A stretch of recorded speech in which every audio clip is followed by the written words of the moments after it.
Guaranteed rate, 4 seasons weather for the ball game looks like this.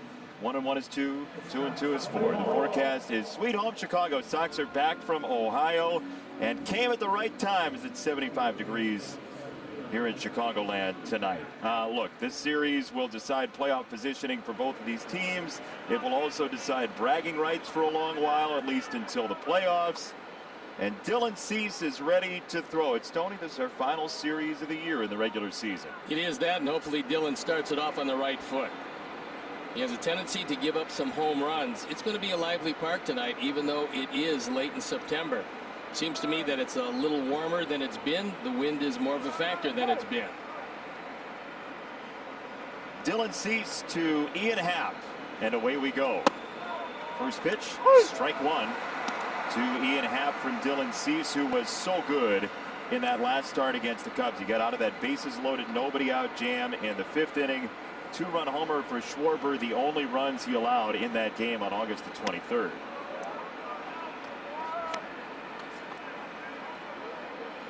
Well, I'm expecting the control is going to be a lot better than it was this time out. Last time out, he kept missing everything up and away to the left-handers.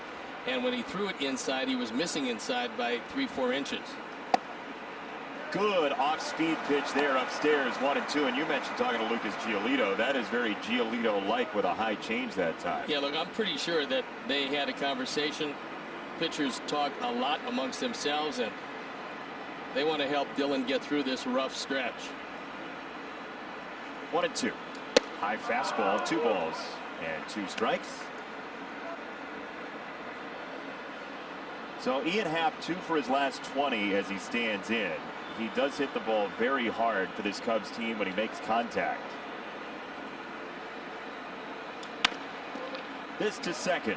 Nick Madrigal has out number 1, and the series is officially underway between the Sox and the Cubs. And the Insure on the Spot starting lineup for David Ross. Get your free auto insurance quote in just 2 minutes at insureonthespot.com. Career crosstown home runs. Rizzo and Contreras with 10. Baez and Schwarber combined with 8. Jason Kipnis, a local product, has none. He is that. And Dylan Cease on for his 12th start. His ERA 3.5. You look at the rest of the numbers. Too many walks, as you can see. But he got off to a pretty good start. And Rizzo's the guy I really worry about in this lineup. He's not hitting like he has in years past, but he is still really dangerous. But he is one of the very few Cubs with a hit streak. He's +5 right now. Last time out, the slider, 43 of them. 14 fastball, 41 of them. Then very few changeups. He's already put that to bed, and 15 curveballs. He's going to throw more changes tonight. That Roman pitch arsenal leading to a 1-0 from Dylan Cease. And that is just outside 2-0 on a fastball.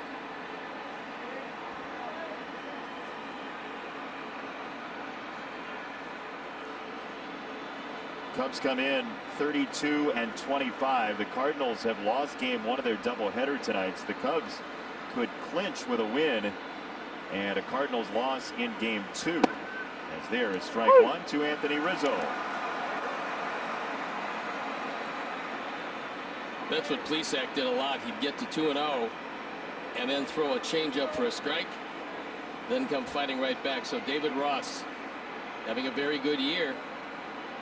They're going to win their division. Upstairs and a swing and a miss, 2-2. So Dylan Cease early on is, even when he's missing, he's close to the plate with the fastball through 9 pitches. It's pretty good numbers against the Sox career-wise.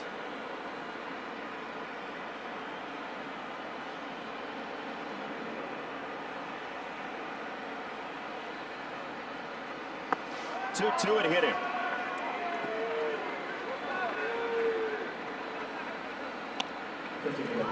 Rizzo is no stranger to getting hit. He's right on top of the plate. You saw that curveball. He didn't move the back foot at all. And if you're going to get hit,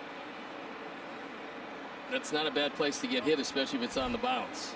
That's 10 in 57 games for Anthony Rizzo. Hey, when you're on top of the plate and guys want to throw you inside a lot, you're just going to have to get hit.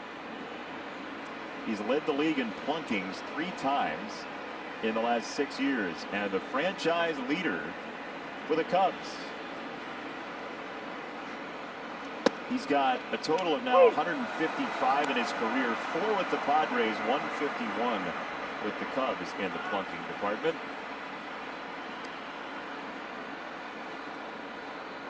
So strike one on Wilson Contreras. Former Cub farmhand Dylan Cease. Fastball down the middle, 0-2.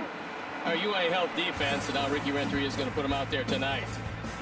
It's Engel, Robert, and Mazar in the outfield. Moncada, Anderson, Madrigal, and Abreu in the infield. Yasmani Grandal's got the plate, and we told you about Dylan Cease, off to a pretty decent start.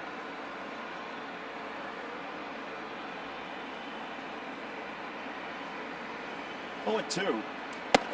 Up and in a fastball, 1 ball and 2 strikes. The Cubs, we told you, have struggled to score with just 10 runs the last 7 games. And a team that was well clear of the pack in the Central. And you're right, they're very likely to win the NL Central. But it's a question of when they're going to do it and how they're going to look doing it. I just think it's as much a product as some other teams behind him having a hard time putting things together.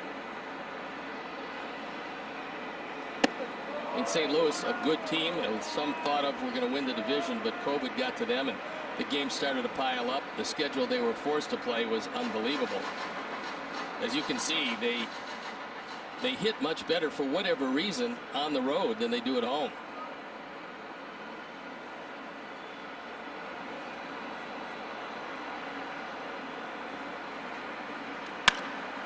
On the ground, Madrigal waits for Tim. Catch and shoot. Double play. 4-6-3. Jose's on the move, and so are the Sox to the bat rack. Easy does it. Madrigal, TA, 1-timer, no score. Field, the all-out assault. Robert has a couple as well. Yu Darvish on for his 12th start. He's 7-3 ERA of 2.22. A lot of strikeouts, 88 of them. He's got very good control, only 13 walks. The key matchups for Roman. Edwin Encarnacion's hit a couple of home runs. Jose's hit a couple of home runs. He's 3 for 6 against him, and Tim's had a hard time.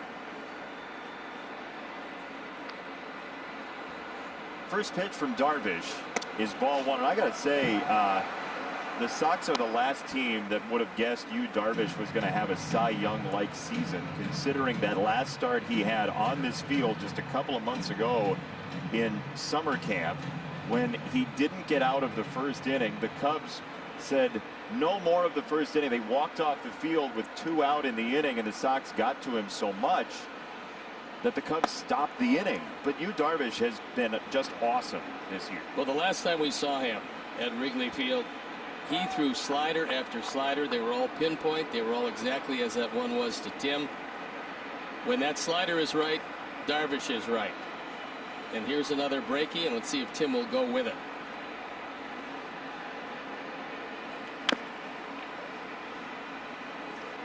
Let's take a look at our UI Health defense as Tim fouls it off his foot. So David Ross is going to put him out there with Schwarber, Happ, and Hayward in the outfield. Horner, Baez, Kipnis, and Rizzo in the infield. Victor Caratini's got the plate. Yu Darvish on the hill. Tim did not take advantage of that breaking ball that was rolling in the zone.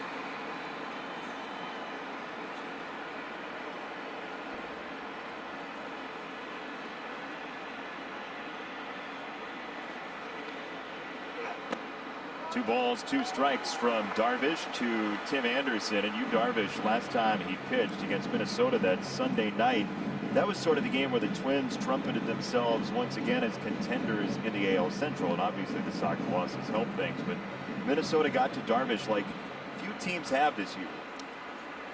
Well, if he's not hitting with his slider, then he is very gettable. If he's hitting with it, he becomes really tough. Tim to right field. That's a base hit to open the game for the Sox. And that's really a good sign, because when Tim was really struggling, he wasn't hitting the ball to right field. He was trying to get out in front of everything. And here's one of those sliders. It is down. It's out of the strike zone, but it's supposed to be low and away, and it's not. Darvish didn't look quite as sharp when I was watching him in warm-ups, and this is a great way to start it. Sox need to get on the board early and put some pressure on the Cubs, who know They're not scoring a lot of runs. You score some early, you get a leg up on this game. Last time the Sox scored in the first inning was exactly 10 days ago. This was a hallmark of this White Sox team, getting ahead of teams early in the game. And now Tim at first with Moncada at the plate.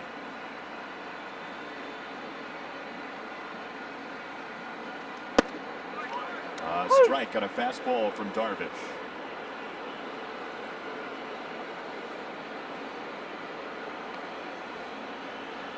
Yoan's last 3 hits have been triples.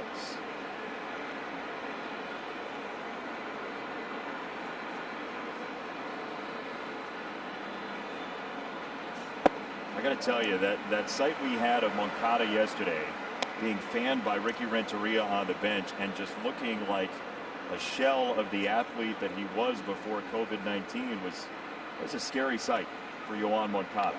Well, I'm pretty sure he couldn't figure out how in the world he got as tired as he got with one trip around the bases, because he's a young man.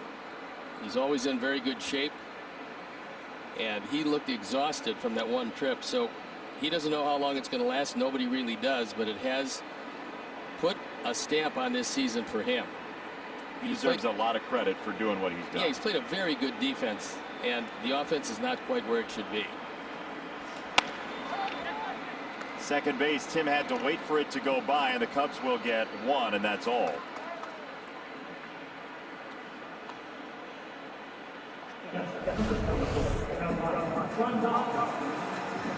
See, Tim doesn't want to run into the baseball, so he knows he's not going to beat the play at second, and Kipnis gets it to Baez, who cannot make the return throw.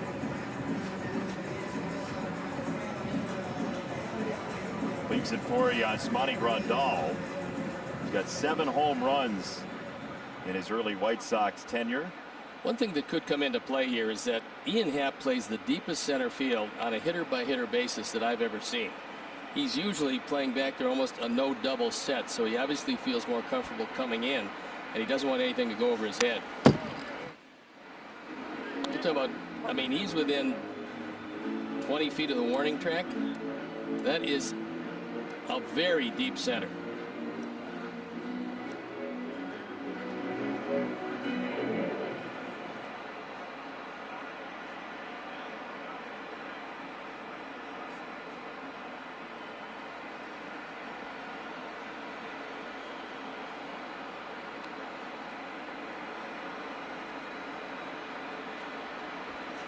Grandal stabs at a bunt with the third baseman Nico Hoerner playing basically at shortstop. If that ball ends up trickling down the third base line, he could run for days. All they'd have to do is just get it fair, because nobody was there.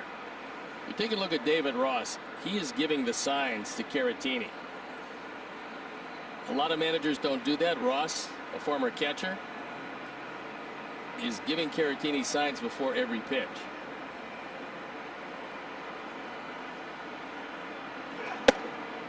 Upstairs, ball and 2 strikes. What do you think of that?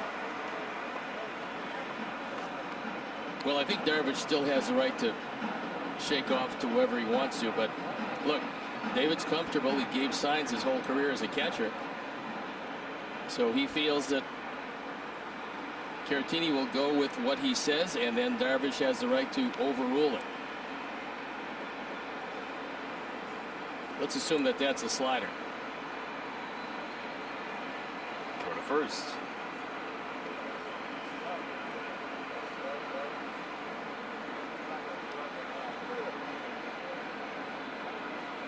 It is an unusual position at first base for the first base umpire, Angel Hernandez.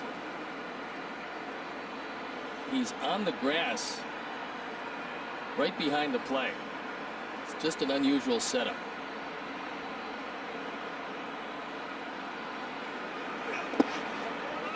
Slightly bounced away up the line, and it continues to roll and continues to roll. Somebody better touch up on that before it rolls fair. Just kidding. 2 balls, 2 strikes. You ever seen a ball bounce away from a catcher up the line that far? No, but I do believe that if you're going to be heads up on the base path, that's one where you should be on second base. I mean, he had no chance to stop that ball. That was getting away from him. That almost rolled to first base.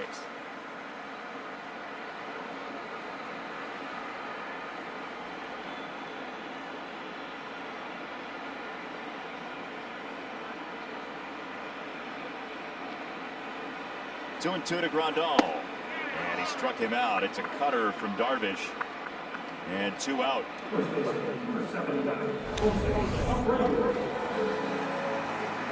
Throws a high cutter and gets him. A lot of cutters will have quite a bit of horizontal run. That almost had some slider action to it. Yeah, just enough to take it off the good part of the bat. And this is a guy that Darvish has trouble with, because everybody this year has had trouble with Jose. And 19 homers in a 60-game season. He's your big winner. Pretty impressive.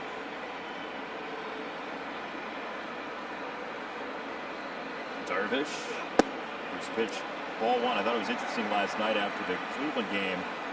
Dallas Keuchel was talking about the late game situations involving Jose Ramirez, and Dallas basically admitted to pitching around Jose Ramirez. You can't blame him. I mean, no, he's been around long enough to, when he's game planning, you pick one guy, you just don't let that guy beat you. I mention it because Abreu doesn't have Eloy Jimenez behind him today. Eloy out likely for the entire series with a foot bruise. And so you've got Edwin Encarnacion behind Abreu today. Yeah, the only thing you have to guard against if you're Jose, because he wants to take everything on his shoulders, especially with one of the big bats missing, is that he expands his zone, especially on that slider.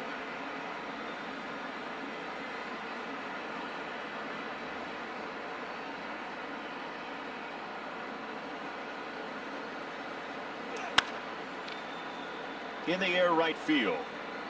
Jason Hayward drifting toward the line to make the catch, and that'll retire the side. Each team gets a runner, but no runs after 1. Scoreboard. This didn't change. These are the matchups: Cincinnati and Minnesota, and then Keller and Carrasco in that Pittsburgh-Cleveland game. But Gregory Polanco has hit a 2-run home run for Pittsburgh, and the Pirates lead the Indians in the 4th inning 2-1.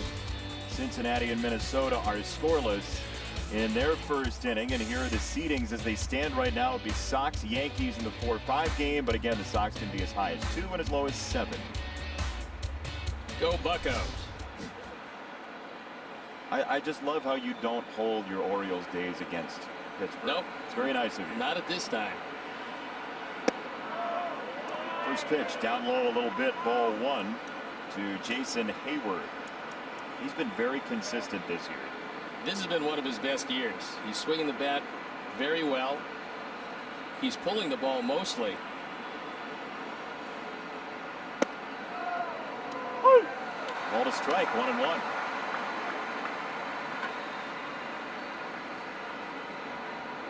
One thing about Dillon is that 99 down doesn't look near as fast as 99 up.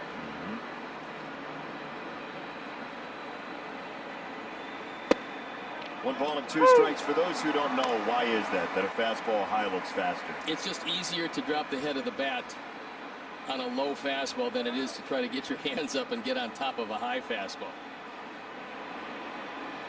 Fastball top of the zone, mostly for left-handers. If you get any contact at all, you're going to pop it straight up. On the ground to the pull side. As you said, Madrigal to first. And 1 out. Well, when Dillon's getting ground balls, that's a really good sign. And his first 3 outs are ground balls. And he threw that fastball in a good spot because he kept it away from Hayward. You're defending him as a pull hitter. You know he's going to try to pull that ball if it's away, and that usually winds up in a ground ball to the right side. And if the Cubs are going to do something in the postseason, this is one of the guys that has to start heating up for them, because he's a consequential bat, and it's been a very tough year for Baez. He's talked about how difficult it's been not to make in-game adjustments with video with the restrictions this year, as he does take ball 1 that time. 1 for his last 18 for Javi Baez.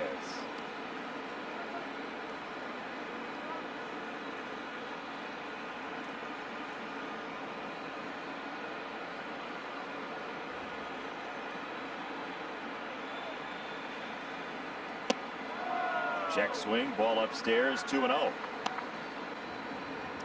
So Javi Baez, who is very willing to chase, he strikes out about 33% of the time. You see, his strikeout number was high, but it's now bigger this year, and that's why the batting average has dipped.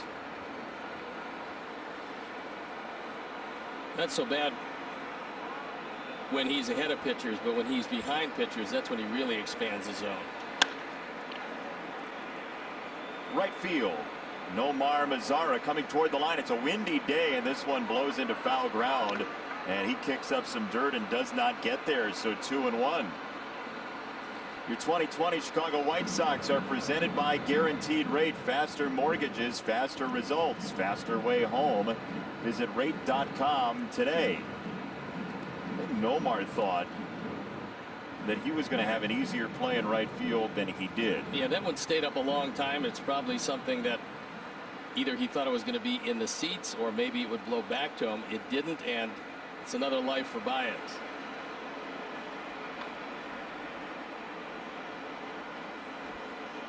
2-1. Right field. Mazara back, and Nomar is there to make the catch. Baez just missed it. 2 gone.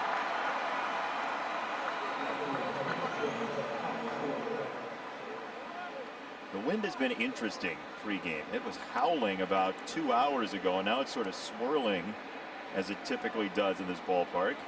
The flags look like they're blowing out toward left center field, but usually you hit line drives here and they just go out. Doesn't matter where you hit it, especially this guy. Schwarber, another one of the guys that just hasn't been hitting, but he's still a dangerous hitter. He's 5 for his last 60 at bats. That's over the course of 20 games. That's a 30-year season. I mean, this is offensive seasons can drive you crazy over 162, but when you're having a rough go of it in a short season and you know you can't pick it back up, there's no time to, it's got to be a mental mess. Well, that's why this season has been so tough on a lot of guys. I mean, you look at some numbers, and normally, as you say, guys have a chance to pick it up after a streak, a bad streak of a couple of weeks. You have a chance to pick it up. This year, you don't have that much of a chance. You're talking about 25% of the season, 2 weeks. And everybody knows it. And hitters don't have as much time at the cage. There's not as much time in the ballpark. And that affects pitchers as well, obviously. But hitters are the ones who typically do more individual stuff at the ballpark. 3-0 strike. I'm really surprised that he wasn't swinging 3-0, because when you get a struggling hitter, that was a fastball right down the middle. Hit a struggling hitter, let him swing 3-0. Sometimes it just shakes him out of whatever malaise he happens to be in. He's going to look at another fastball here. Took another one. 3-2. That truly is most un-Schwarber-like. Because normally, if he sees a fastball in the zone, he's going to jump on it.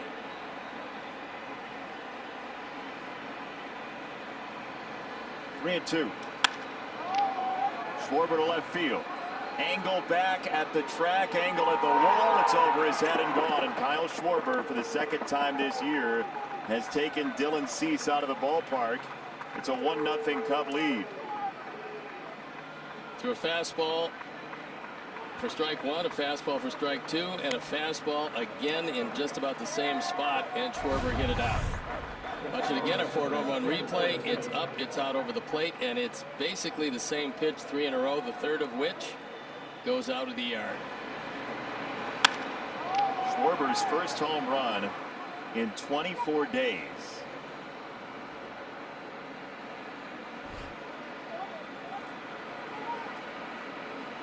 One in, 2 out, and Victor Caratini takes a strike on a changeup.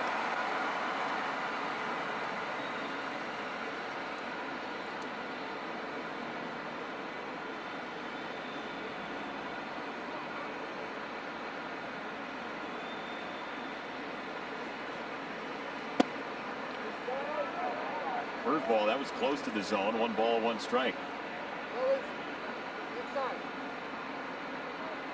Dan Bellino talking to the Sox dugout early in this game. Said inside, that's all I heard. You hear anything else? Nope. 1-1. Downstairs, 2 balls and a strike.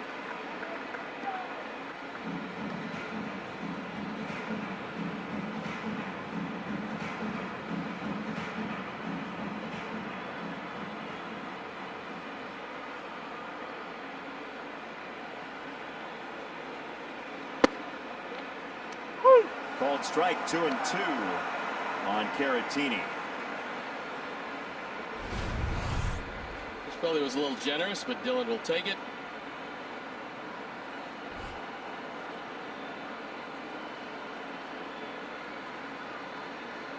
Two out, one in, and Dylan Cease on 2-2. Check swing, and he went. That's strike three. Caratini dispatched, but Schwarber gives the Cubs a 1-0 lead. Yu Darvish has 6 listed pitches by StatCast. This is cutter. He's got 26 strikeouts on that. That's light pink. He's got the red 4-seam fastball, 20 strikeouts on that. You have to use all the different colors because he's got so many pitches. 20 strikeouts on his slider here in 2020, and all of the pitches for Yu Darvish, all different colors. Watching his StatCast powered by Google Cloud is reminiscent of when Bill Walton tried to convince me that rainbow is a flavor. Woo! Pitch by pitch, here's what he does. I guess jump on the curveball, I guess. If he throws it, I guess. Depends on the command. We saw how good that slider was when we saw him at Wrigley Field. Got a fastball for Edwin there, 0-2. He can really paint low and away to right-hand hitters, both with that slider, his occasional curveball, and certainly with his fastball.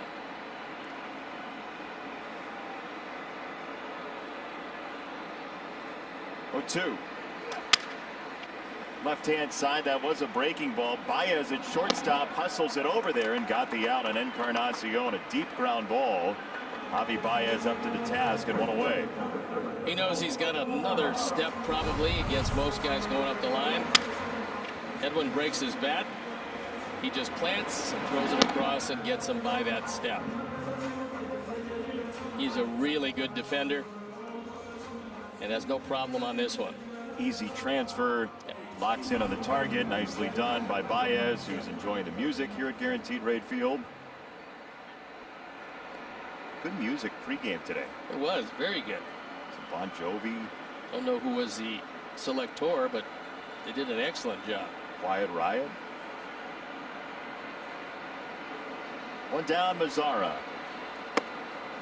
Takes ball one. Nomar's got a hit in 5 of his last 6 ball games. He's been swinging a little bit better. The power hasn't come around yet, but if you keep making hard contact, and he has that, maybe things will start to get better for him.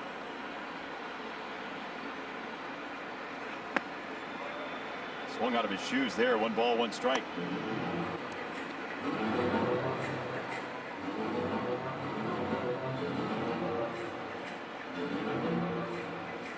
Looks like he felt that swing in his right leg because he's stretching it before going back in the box. Don't need to lose any more corner outfielders. Nope. With Eloy out, likely for the series against the Cubs.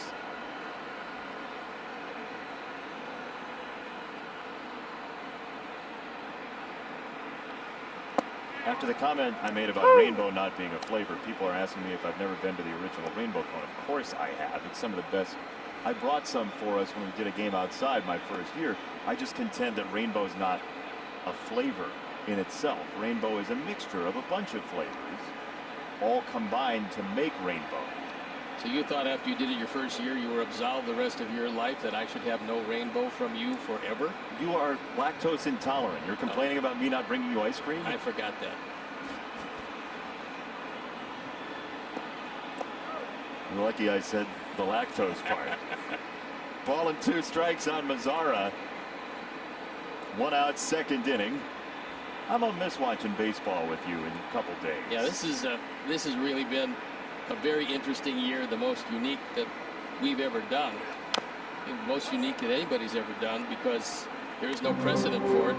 And we found out that we do love to see the game on the field. However, it wasn't near as uncomfortable on road trips as we thought it might have been, because we have a lot of screens, we have a lot of things that we can watch.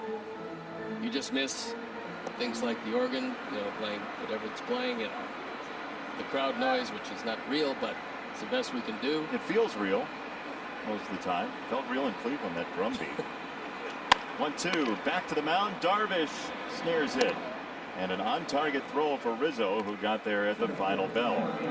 Time now for our Geico Make It Easy profile. Speaking of coming home and getting to play at home, the Sox last 17 home games, a run differential of +60 and 2 home runs per game. Trying to get back there starting tonight with the Sox going into the playoffs for the first time in 12 years. Trying to get fired up again. Well, if this guy comes around, things will look a whole lot better in this lineup, especially with Eloy out of the lineup. How about Luis Robert? How do you get him on track? Not that there's a magic bullet, right? No, there really isn't, and maybe it takes just one at-bat. Having a good at-bat, he got his first ball fastball. It wasn't in the strike zone, but he went out and tried to get it. If he puts together just one good at-bat, it might turn everything around. 0-2. Just seemingly the plate coverage that he had early, he's not having it now. He's missing a lot of pitches away. And for the most part, when they go in, they're going in off the plate. When they go in and up. But other than that, they stay away.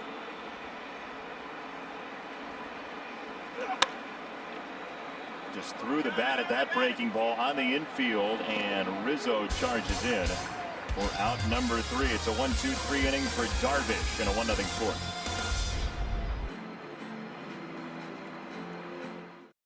Is keeping any pitch you throw on the same plane for as long as you can. Here's a fastball and slider of Dylan Cease. Fastball has some ride. The slider looks pretty much like it and then just disappears down. So when he's right, that's what it looks like to the hitter. So you can start to follow it, and then you're not going to do it. You look at his velocity, it's right up there with the best of them. DeGrom at the top, and Sanchez, Castillo, Lamet behind him. But when you have that kind of fastball, all you have to learn how to do is command it. And that's a work in progress.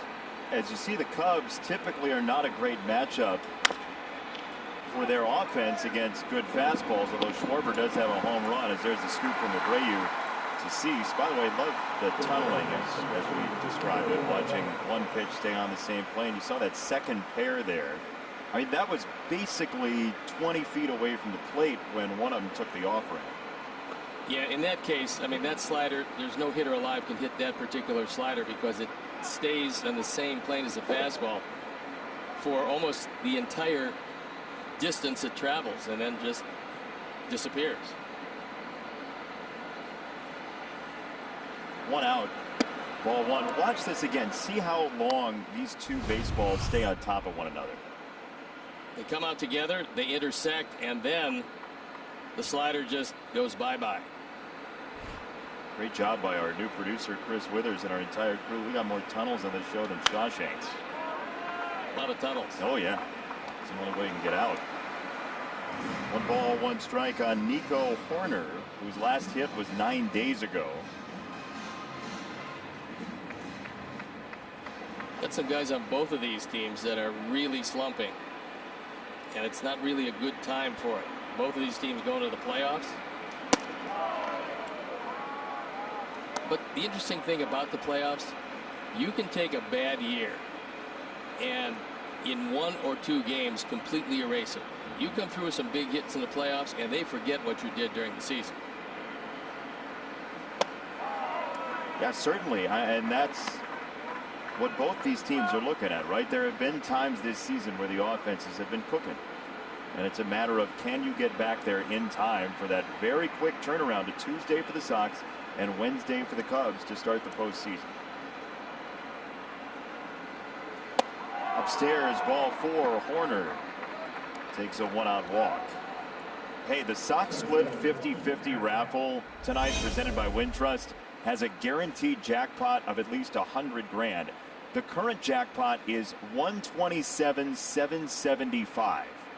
That's right now in the 3rd inning.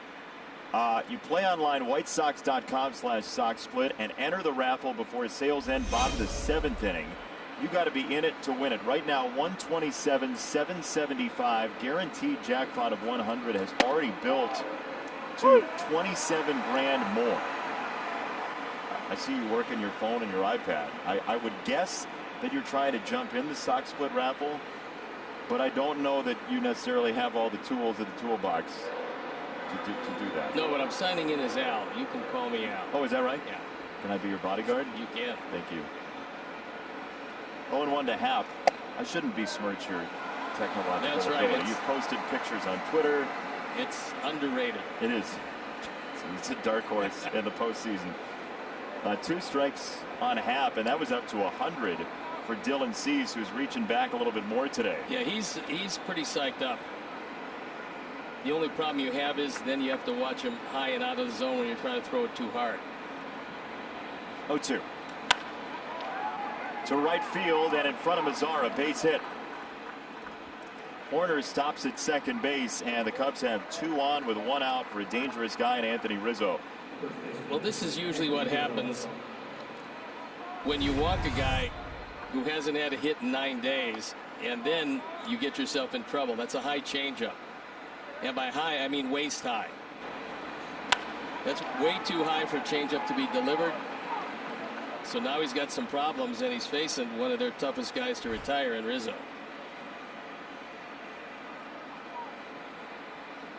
Rizzo hit by a pitch in the first on a breaking ball in the shoe.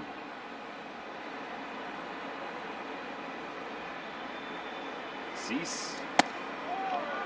Strike 1, top of the zone on a fastball.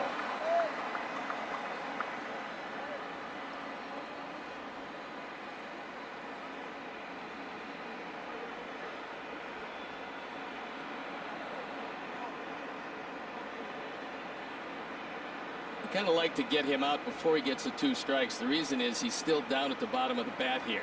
He's still going to try to pull the ball. When he gets the 2 strikes and he chokes up 3 or 4 inches, that's when he's got much better bat control and can take the ball to left and left center field more easily. Right now he's still looking to pull. He and Don Baylor, 30 home runs and 30 plunkings in a year. Yeah, Don didn't mind getting hit. He didn't have a whole lot of people that hit him on purpose, however, as he was a very big and very strong guy. Saying you weren't looking to start a fight with Don Baylor? Nope, he would be one of the last guys. Who would be the very first guy? Eddie Goodell. I think I could take the measure of him. I love that you were so quick on that, as though you had thought it over before we discussed it. He would be the guy, yeah. Yeah. Eddie was scrappy. Wear out your knees.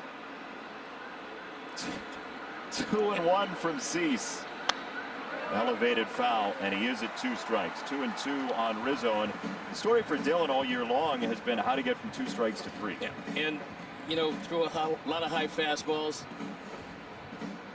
He has gotten to 2 strikes a lot. He just hasn't learned how to strike people out yet. He's going to, because that stuff is too good to be averaging somewhere in the neighborhood of 6.5 strikeouts per 9 innings. Just not quite there yet. And now you see Rizzo well up on the bat. 2-2. He struck him out. Good slider from Dylan Cease. 2 gone. It's probably the best pitch of the game.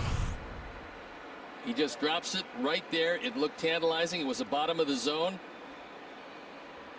Tight spin. Rizzo thinking fastball, doesn't get it. It was just an outstanding pitch. Think back to what we showed everybody at the beginning of this inning with the tunneling of the fastball, the slider, and how precipitously that slider drops.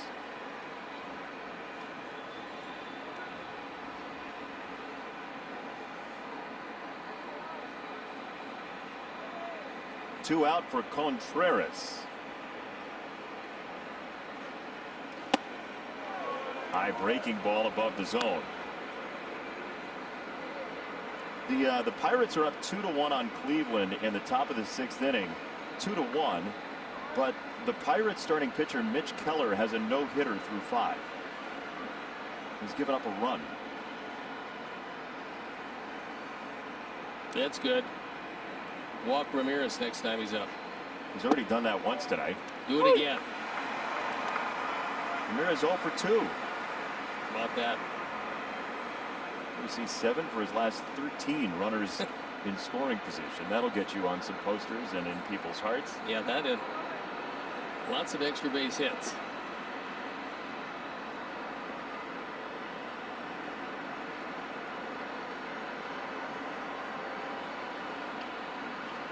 1-1 from Cease. Well hit, deep right field. Mazara's at the wall. This one is out of here, and Wilson Contreras has a 3-run home run. It is 4-0 Cubs. You kind of have a choice. You either try to hit your fastball at the knees or you want to throw high fastballs. That was waist high out away from Contreras, and he hits his 6th home run of the year. He's driven in 25, and you see a waist high fastball, not what he was looking for. I think Grandal wanted this one in, and he didn't get it in. He got it where he could extend his hands, and he knows that it's gone. The bat flip and the Ford home run replay comes simultaneously. 2 home runs in the game for the Cubs and a 4-0 lead in the series opener. And now Jason Hayward takes a fastball for a strike. That's a ball flying out. The bat was well, sizable. Majestic.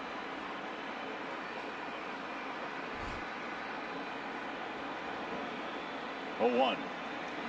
See, everybody's going to look at that 3-run homer. They're going to say that was the one real damaging hit. But the damaging sequence started with the second hitter of the inning, and that was Horner, because he's not hitting well. He's hitting .228. He has not hit the ball out of the ballpark. And when you walk him, you open up this inning. You don't walk him, you don't see Contreras this inning.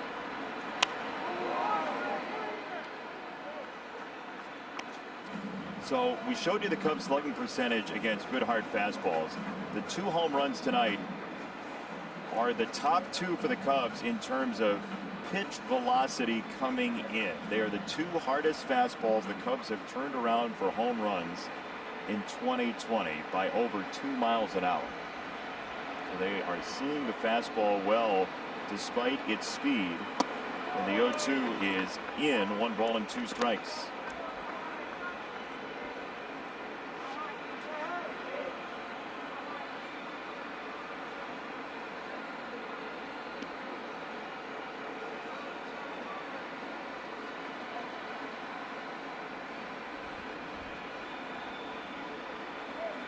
One-two for Hayward. Fouled back and left. Just below the booth, housing our high home camera operator, Mike Meyer, who has been a baseball magnet in recent days. I think 5 baseballs or so have come his way. Yeah, it's better on that side, though, than here. Much better. Hi, Mike. How you doing? Good to see you. It's been a pleasure. Mike, a cameraman for all seasons. 1-2. Inside. 2 balls, 2 strikes on Jason Hayward. He's very well known by Len and JD as well, so I'm sure they appreciated getting to see him. We don't get to see our crew very much this year at all. We haven't seen Dave Cella very much. We haven't seen Mike Meyer but a couple of times before each game. Swing and a miss, strike 3. And that will do it. The Cubs, with the majesty of a 3-run home run, Wilson Contreras sends the bat flying into space.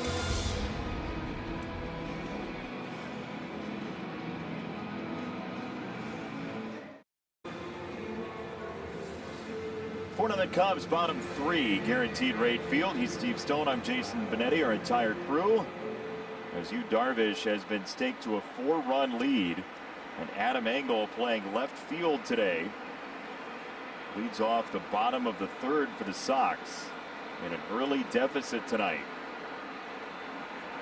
First pitch is upstairs, ball 1. Last night, 7th inning, Eloy Jimenez coming around to score on a 2-run hit from Mazara. And on this slide, Eloy Jimenez ended up with a foot bruise, and so he is out of the lineup today and likely out of the lineup for the series. Yeah, you can see how he planted that lead foot, and the heel hit the ground and bent it a bit, so hopefully he's going to be fine.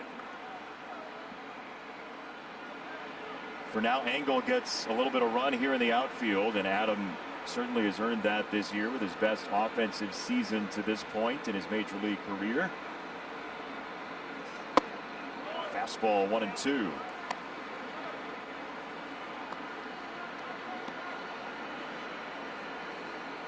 Home games, 361.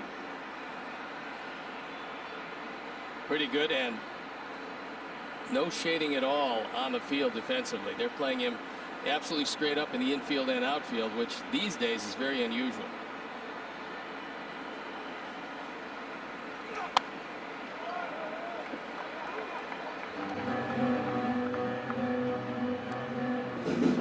Darvish can really grunt. You can hear it from up here. And he's putting everything into it. 96, 97 on the fastball. And usually just a devastating slider.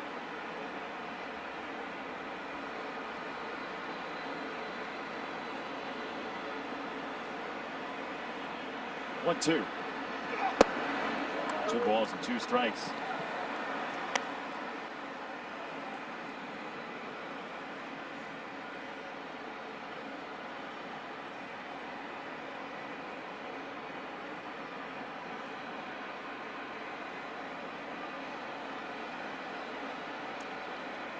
Two balls, 2 strikes on Engel.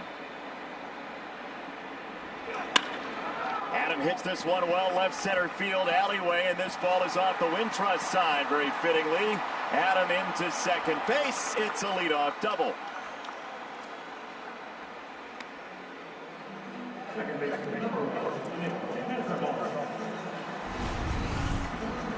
Adam hit this ball hard. This was a slider that got too much of the plate.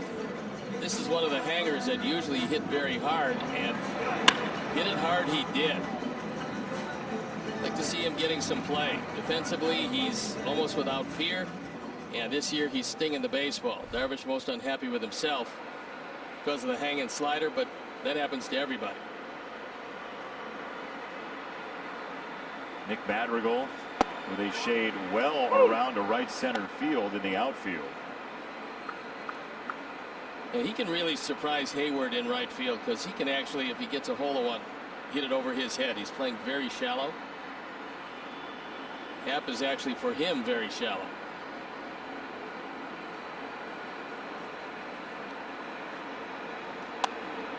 Two strikes on Madrigal.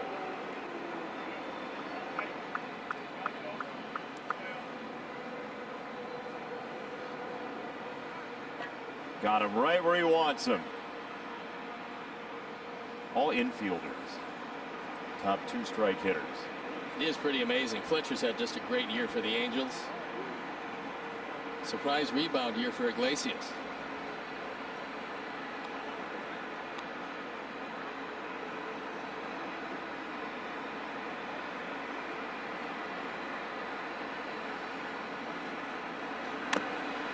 Little piece of it. Still 0-2 on Madrigal.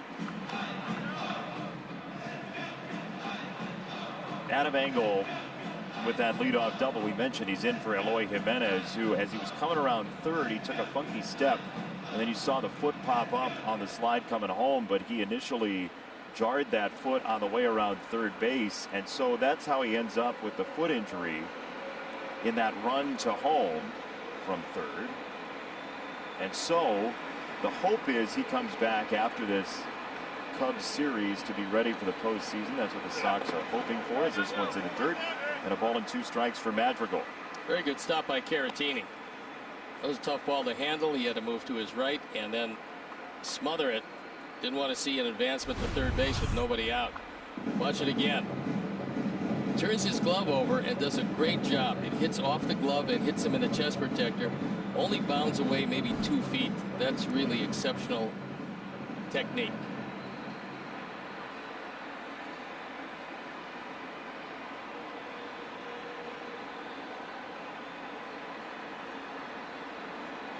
One, two. Another foul ball from Madrigal. At the very worst, you can ramp up the pitch count a little bit. Darvish has been pretty economically sound so far. 1 hit allowed through 2, and then the leadoff double for Engel. Well, the one thing you can almost count on, I mean, he's walked 13 guys all year, so you can pretty much count that he's not going to walk himself into high pitch counts.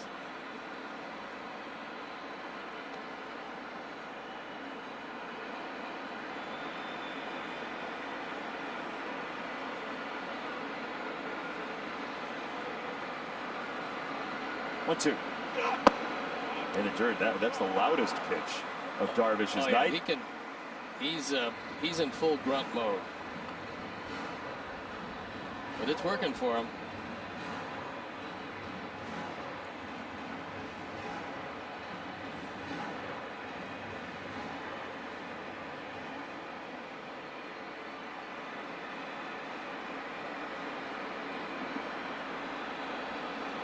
Engel at second, 2-2 on Madrigal. Inside, nearly got him. 3 balls, 2 strikes.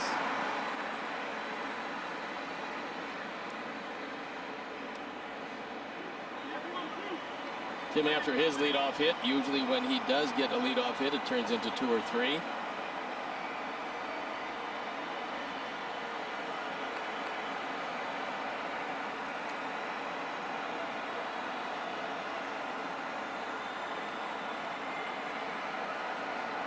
Three and 2. Madrigal skies it foul right side. Good at bat from the first round pick from just 2 years ago, Nick Madrigal. He just provides you with quality at bat after quality at bat. I mean, obviously you're going to get him like you get everybody, but hitting .344 in his first tour of the major leagues is wonderfully impressive, and the length of at bats that he usually has against tough pitchers is equally as impressive. 3 and 2. In the air, right field side again into foul territory, and he'll have another pitch at least. Now, in Major League Baseball right now, there's not a great payment structure for guys who hit like Nick Madrigal. It's not that his ability is as incentivized as it used to be when guys like Tony Gwynn and Wade Boggs, etc., were swinging the bat. Well, first of all, the ball is livelier than it's ever been. The last 2 years, anybody who's been around for a while will tell you the same thing. So there's more of a premium on home runs. However, in the Sox lineup, he fits so very well because there's a lot of guys can hit home runs in this lineup. He's acting as a table setter in the 9 spot ahead of Tim. And depending on what Moncada does and how he comes back next year, maybe the 2 spot is his destiny. 3 and 2. Madrigal serves it to second on a hop. And a tough grab, but Kipnis handles it. Throw behind Engel, and he's back in. Adam got caught in between, and no choice but to stick around second on a possible line drive. So we like to ask you about which White Sox player fits these clues. Hashtag Sox Files. Only player to lead both the American League and the NL in hits. Stole a base for the Sox, Cubs, Yankees, and Mets. And oh, okay. It's the Wolf family. No. I got it. You do? There's some Latin in there, but. Oh, see, you got me by the Latin. You have it? No. You sure? Yeah. Tim to right field in the air. Hayward is right there to make the catch for out number 2. Yeah, the unfortunate part of Nick's one-hop rocket was that Adam Engel couldn't advance because he doesn't know if Kipnis is going to catch it or not. So instead of being a sacrifice fly and no at bat and a run batted in, he just sends Engel to third. That was good base running by Engel. It wasn't bad base running because there's no way in the world you can get doubled up in that situation. So he waited and then just didn't have any time. It was hit too hard.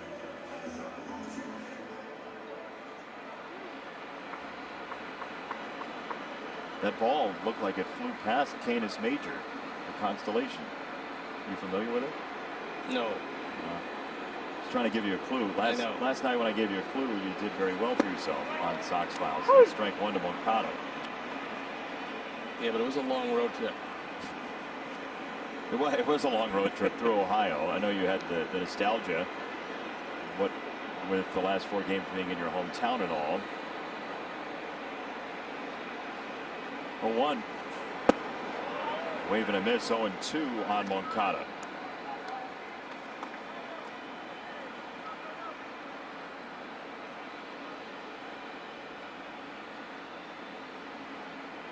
Well, Yu Darvish bankrolled to a 4-0 lead means the Sox have some climbing. He is really tough to come back against. Looks like he wants a high fastball here. We'll see.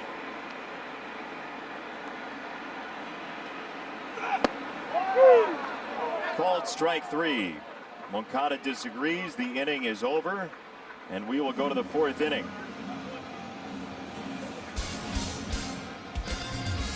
Juan takes one close, and there.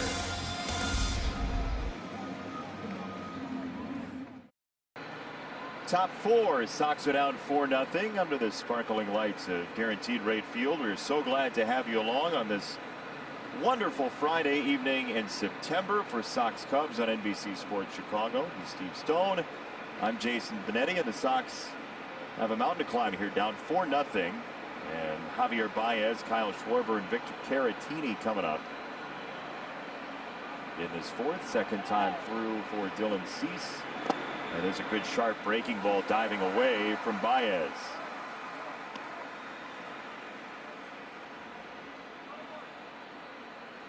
He's talking to Grandal. I missed that. He's saying I missed it by just this much, just a little bit.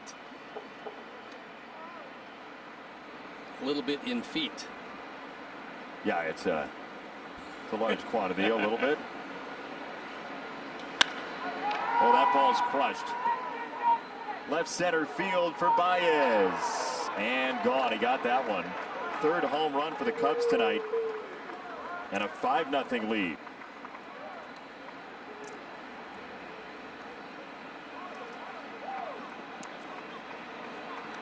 Eight and 23 on the power numbers. Tried to get a fastball inside, and his fastball is dead straight at this point. 4 home run replay. He doesn't get it all, but he gets most of it. And it's a 5-run deficit.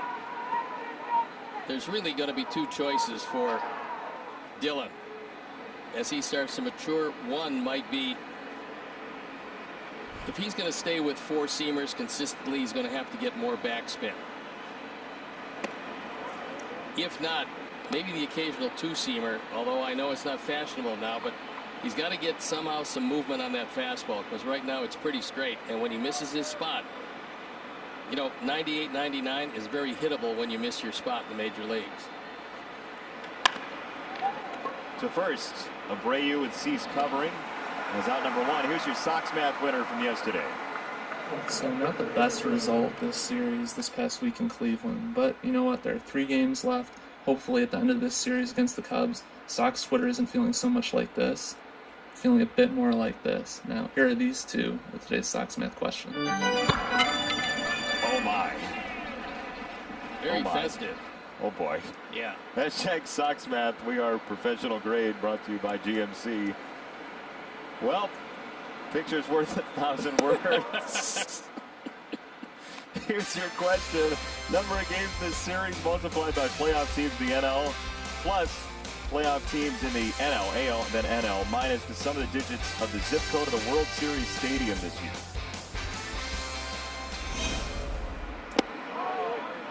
Any comment on today's Sox Math video? No, it's just a shame that Steve-O never wins another Sox Math. It's really sad. He had such a promising Sox Math career. I do not, so you know, I do not see those before they hit air. Unlikely story. True story. 2-0 is upstairs. It's 3 balls, no strikes. That one escaped from the glove. The ball or the picture? Gio Gonzalez loosening up.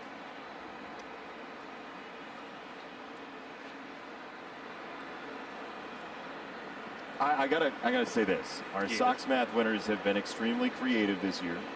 They have been great fun. And multiple winners. It's not easy to keep coming up with new stuff. No, it's not. That was deep into the trick bag. He did that. Be a shame when he's banned from Sox Math, but other than that, it's fine. So you all know Steve's going through Twitter to figure out if you can ban people from using a certain hashtag. 3-1. Line drive. Tim goes to snare it. Oh, what a play. Sprawling by 7 for round number 2. Well, Cubs were having some problems hitting the baseball coming into tonight, but they are squaring up a lot of them this evening. This is a rocket. Tim makes just a great play. keeping that one out of left center field for out number 2.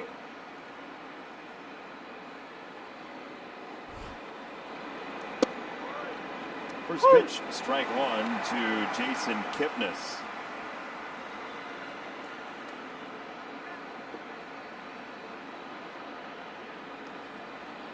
Steve, Cincinnati and Minnesota are scoreless in the top of the 3rd. This is going to be a wild, wild Sunday. All the games start at the same time. 2 o'clock Central, 2:05, 2:10, something like that. You see Jason Kipnis, a little note for you if you haven't heard. We're not going to know until the very last out of these games exactly what the seeding is going to look like, especially if Minnesota and Cleveland both lose tonight.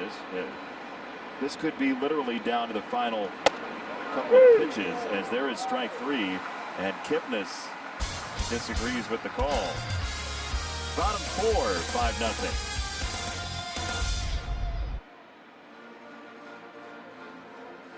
5-0. By 3. And 500 Wrigley Field, but 3 up here. Cubs have outscored the Sox, however. You don't get anything for that. You don't? Nope.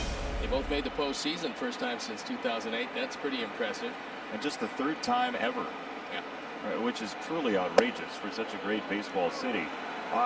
Those numbers look a lot like Duke Carolina in basketball. They're pretty much dead square up over the course of that long rivalry.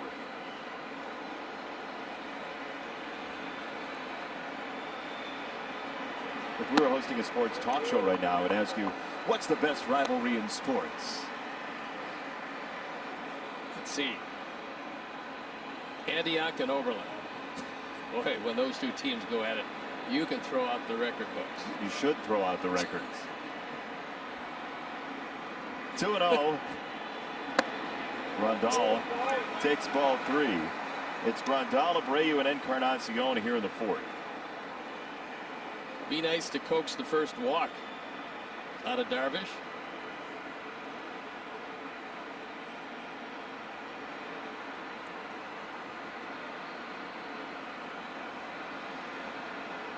Three and 0. Not that time. 3-1. He throws a 3-0 cutter. Isn't it amazing? I mean, when you have command, you have 5-6 pitches at your disposal, and you don't mind throwing any in any circumstances. That's pretty good.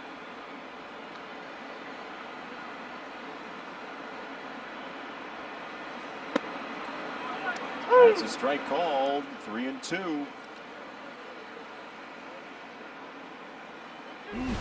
It had the plate. Or maybe just a touch of the outside corner.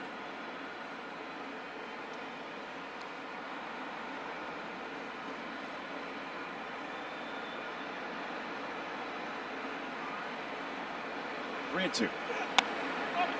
Grandal pops it up. Caratini. No chance. Sox fans, it's the final weekend to enter the home run sweepstakes presented by Modelo for your chance to win this season. If a White Sox player hits a home run on the Modelo bottle now through Sunday, you could win an autographed jersey. Plus, one grand prize winner wins 2021 season tickets. All you have to do is sign up. Enter today at whitesox.com. Could you use $175,000? Is that what the jackpot is? That's what it's up to. Sox split? Yes. How about that? 3-2 upstairs, ball 4, and it kicked away. It kicked away oddly enough that it looked like somebody had just thrown another ball into play. But that was ball 4, dropped by Caratini, and the Sox had the leadoff man on. He goes to the cutter again, and the ejection seat gets him. He closed the glove. The ball didn't hit the pocket. The ball hit the thumb of the glove and just bounded away.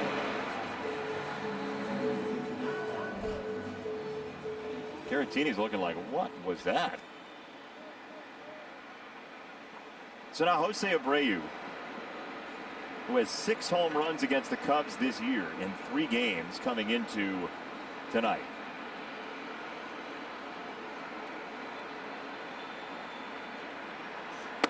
Inside, nearly grazed him.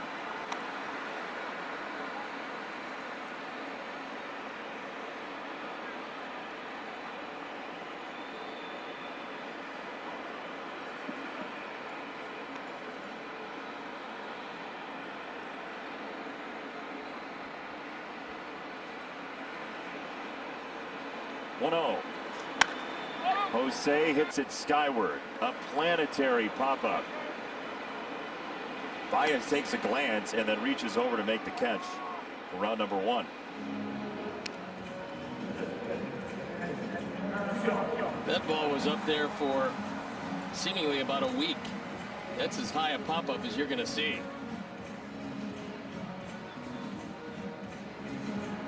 A 2020 week or a regular year week? Yeah, this week. This year, the weeks have been somewhat longer.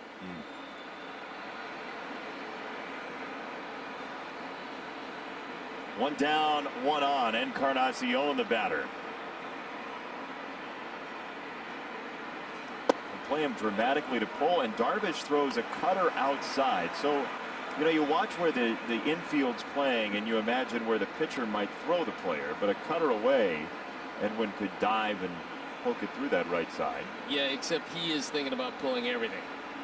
No, I just said he could. No, I mean, yeah, and that's in a hypothetical world. In the perfect world, he would, yes, smack it that way, but realistically, nah, not so much. Humphrey could fool everybody. That's what baseball is, right? You think you know? Yes. And then suddenly you do. 1-1. It's in there for a strike. 1-2 on a slider from Darvish.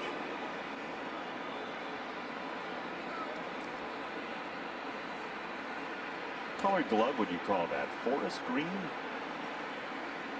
Dark emerald? Yeah, pretty close to it. Yeah. British racing green. He was somebody. Called strike 3 on the inside corner. Edwin doesn't like it, but that looked like it had the strike zone. Yeah, I think Edwin thought it hooked around the plate, but it looked like it had the inside corner. We'll watch it again. He misses his spot, but inadvertently, I mean, it got the plate. He just wanted to throw it low and away, and it spun blowing in.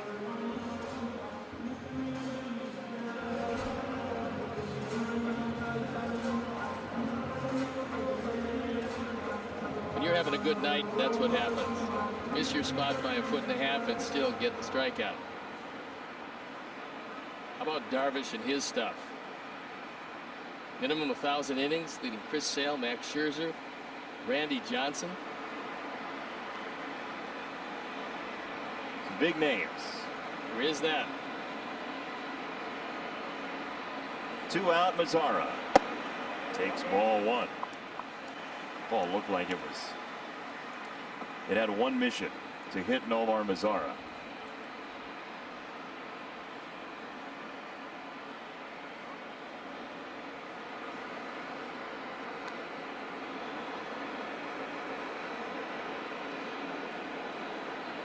Grandal at first. And a 1-0. Ball and a strike. How do you decide as a hitter what you look for with Darvish? I don't think you can. I think you just have to guess fastball, give him one side of the plate or the other. He's very much strong to the glove side as opposed to arm side because he loves to throw that slider. He usually can hit it low and away to right-handers, inside to left-handers pretty well, but he doesn't exclusively stay there. That's just his comfort zone. Chopper to first. This is Rizzo, and that is out number 3. Leadoff walk does no harm to Darvish. We'll go to the 5th. The score, we just show you the scoring plays. Kyle Schwarber, a solo home run in the 2nd inning with 2 out off the Dylan Cease over the left field wall. Engel thought he had a play on it. He did not. Then Contreras to right on a 3-run home run. The bat goes pinwheeling away in the majestic shot of the night. And then in the 4th inning, Javier Baez goes deep and well out of here on a solo home run. So 5-0 Cubs, and it's a really intriguing lay of the land in the AL Central right now because Pittsburgh is up on Cleveland 2-1 in the home 7th, and the Cincinnati Reds are up on Minnesota 2-1 in the bottom of the 4th. Jose makes the catch in foul territory, and Horner is out. Here's your Sox Math winner other than America after Steve's video. Just kidding, it's brought to you by GMC. 3 games of the series times 8 playoff teams in the American League plus 8 in the National League. And then the zip code of Globe Life Field in Arlington, Texas is 76011. The new ballpark of the Texas Rangers, where the World Series will be this year. Rob Manfred suggesting the possibility that there may be fans in the stands for that. That would be a great sign, obviously, for progress in this country and for the game of baseball. But the hope is that the Sox will make a run in the playoffs, and we'll have to talk about things like that. Well, that would be really good if that could happen, and if it does happen, let's hope they make the appropriate amount of tickets available to each team to bring some of their fans down there. That would be really nice. 0-2 high fastball, and when Dylan gets ahead, it's a different story. He did right there. 2 gone. And the Monsters of the Midway make it 3 in a row. Join Lance Briggs, Alex Brown, Olin Kreutz, and host David Kaplan for the Football After Show, presented by St. Xavier University, immediately following the game against Atlanta. That's Sunday on NBC Sports Chicago Plus. Bears are good right now. They are. This is going to test the offense this week. Oh, yeah. With those Atlantans. First pitch, strike 1 to Anthony Rizzo, and now Cease has turned to the breaking stuff and the off-speed stuff to get ahead. Well, the problem was he saw 3 of his fastballs go out of the ballpark, accounting for all of the 5 Cub runs. 0-2 on Rizzo.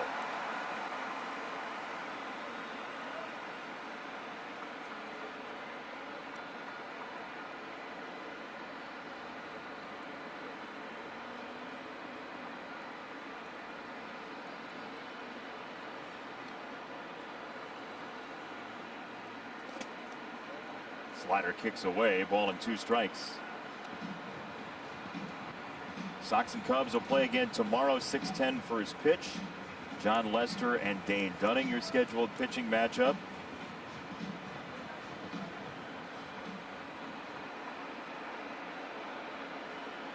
Cubs are right now in the 3 spot in the National League as Rizzo fouls it away. Cubs are 2 back of Atlanta in 2nd place. The Dodgers have just, we knew the Dodgers would be really good. They have been exceptional. Yeah, they're even better than really good. And if Buehler is back 100%, they're going to be really tough to deal with in a short series.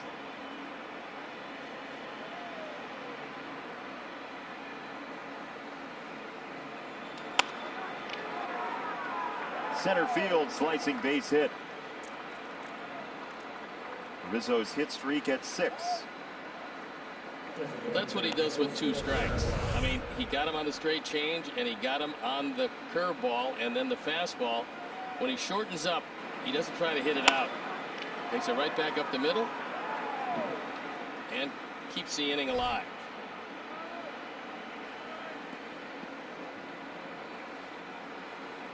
So now here's the guy with the big swing in the game, Wilson Contreras, a 3-run home run.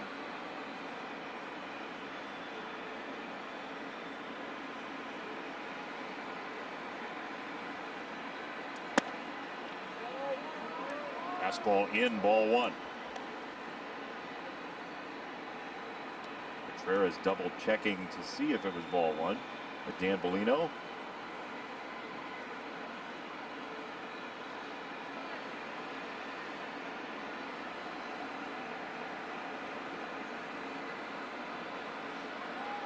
Runner goes, Grandal from his knees, and safe the call. Madrigal tried to make the quick tag. Instead, it's a stolen base for Rizzo.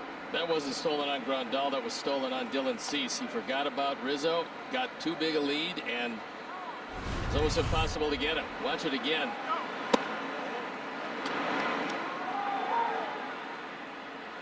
Nice pick by Nick Madrigal, but he can't get the tag there in time.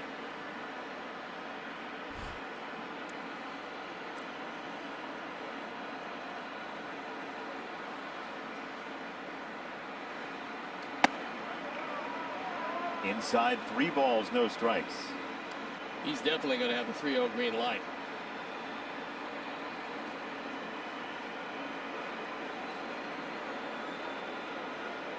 do you throw him? Well, I think you got to throw him a fastball in. I mean, he's been trying to hit in the whole time. Away. Missed his spot, though. Ball 4. Second walk for Dylan Cease tonight.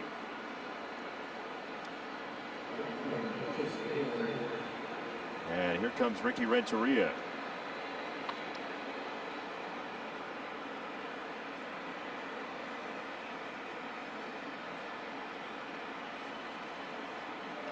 '84 pitches, 2 outs here in the 5th, and that's going to be it for Dylan. So as he walks out, so will we, and we'll be back.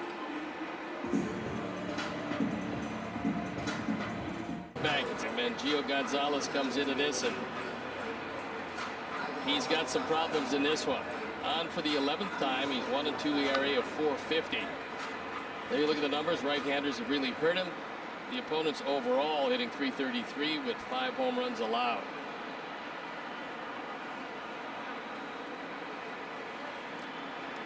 Last home run was the costly one. That was Jordan Luplow a couple of nights ago in Cleveland. Jason Hayward, 2 on, 2 out. Sox trying to maintain contact in this game. First pitch, strike at 91. Ricky Renteria talking to Dylan Cease about his performance. I'm sure he's talking about better times ahead. And one of the things that happens to young pitchers, they get 2 quick outs in an inning, and then they can't shut down the inning.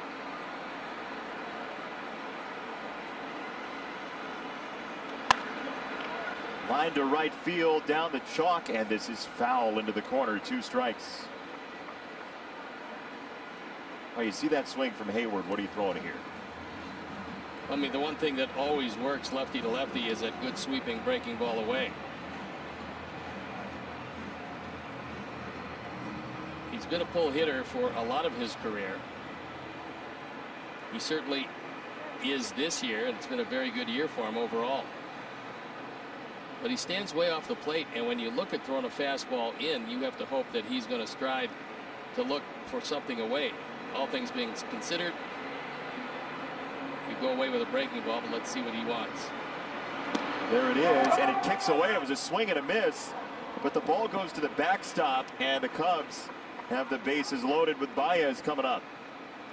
Well, that's got to go as a pass ball because you call a slider, you know where it's going to be, and it gets off the glove. He just never got the glove there. So the inning stays alive.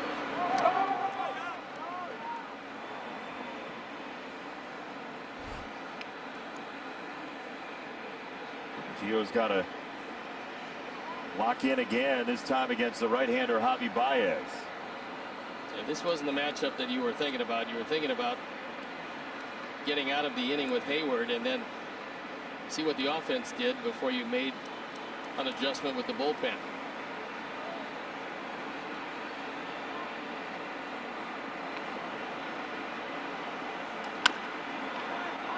To short. Tim to first. 1 extra pitch, that's all. Gio Gonzalez gets out of the inning, and the Sox will swing it after this.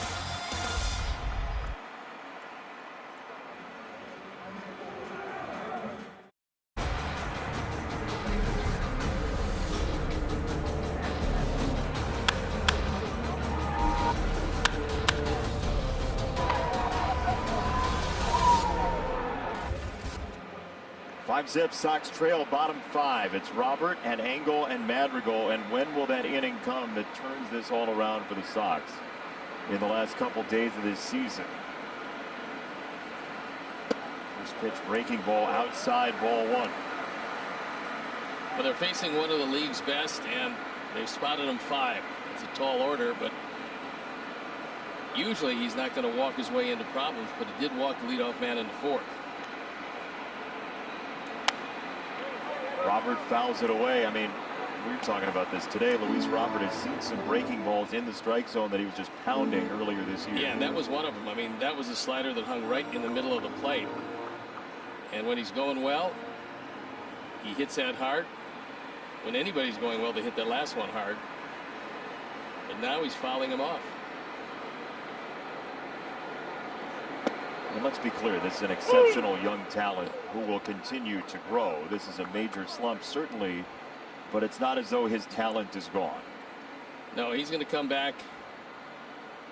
Might be the playoffs, might be next year, but when he comes back and starts to figure it out, he's just going to be a dominant player. He's going to be a middle-of-the-order hitter and a dominant player. Fastball on the ground, that gets through, and maybe that gets him untracked.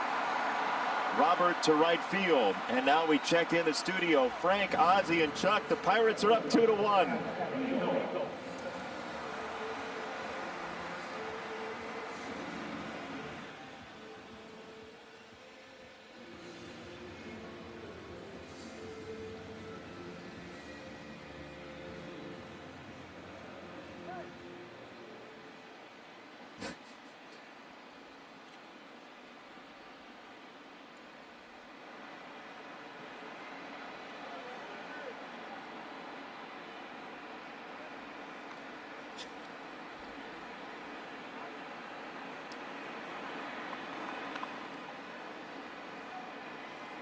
I didn't know if we were even going to get an official toss back from the studio. I was just going to be clapping.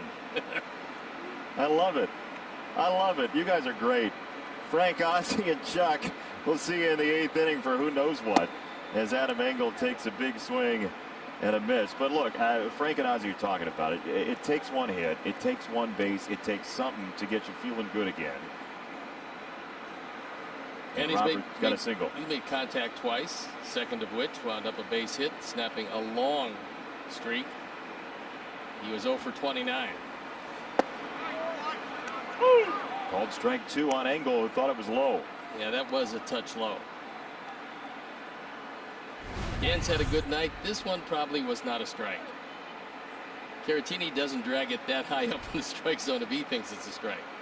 That is correct. Illinois native Dan Bellino. Yes, he is. Doing the Wintrust Crosstown Series. 0-2 is strike 3, and Darvish, who's allowed the leadoff runner on 4 times, gets his first out this inning. And Sox fans, reserve your spot to catch all the action live in 2021. Let's talk ticket plans with flexible payment options, postseason priority, and more. Call or text SoxTix 312-674-1000 or visit whitesox.com today.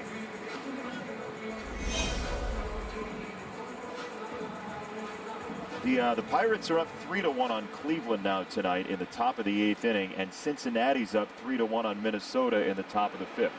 I think Cincinnati is getting better and better, and I think the Indians are experiencing a bit of a letdown after that electric series in Cleveland.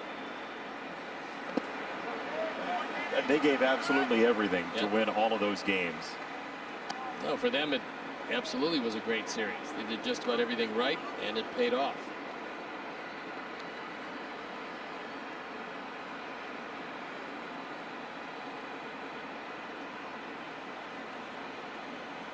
Sox would love to get a couple off Darvish and get into the bullpen.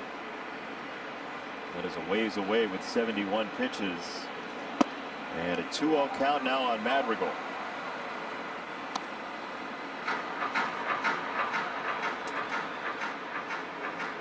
Now they're going to meet at the mound and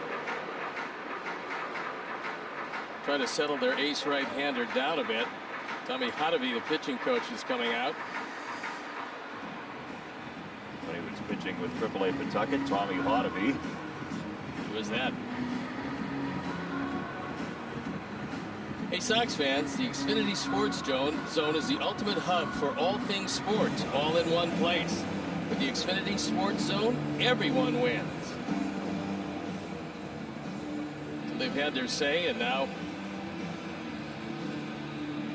he wants to go back to business. They just don't want this to get any deeper as he heads to the top of the order. If you're Madrigal, you're thinking 2-0 cookie. I mean, not that it's not going to be moving, because everything he throws moves. Well, if Nick wants to hit the ball hard, he's going to look away. More times than not, Darvish stays outside to the right-hand hitters.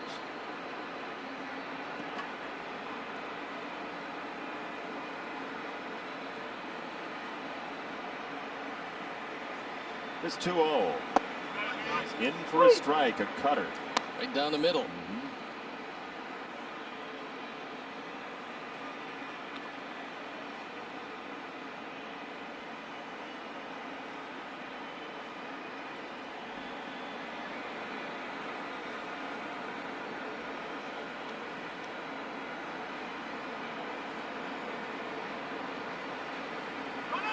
Runner goes. This to third. Robert to second base.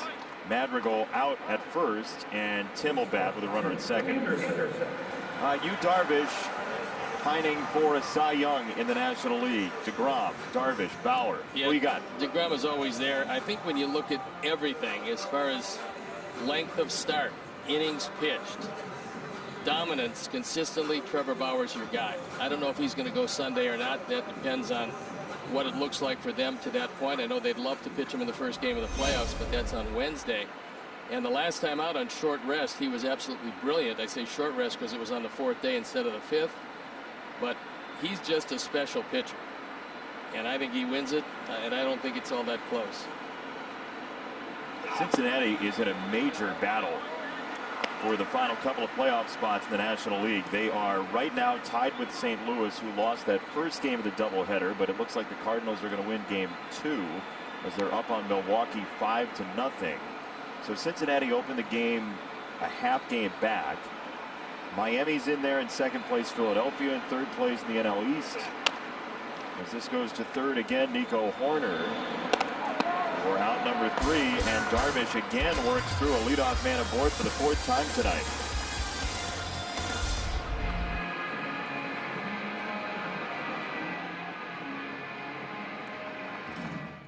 Play by Tim Anderson. I mean, this ball is scalded. He's able to make sure it's not a base hit, much to the dismay of Victor Caratini. Just an outstanding effort.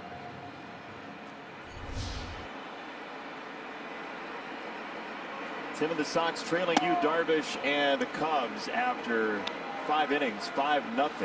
And it'll be Schwarber, Caratini, and Kipnis coming up in the 6th for the Cubs. Dylan Cease 4 2/3 tonight. 3 home runs got to him. And the Cubs have the early to mid-game lead now. They went 1-0 in the second, 4-0 in the third, 5-0 in the fourth, and built from an early start.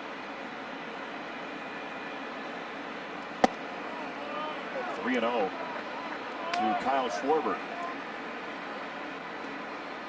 Well, he didn't swing at the 3-0 fastball from Dylan Cease. He waited for 3-2 to hit his home run. Took there too, 3-1.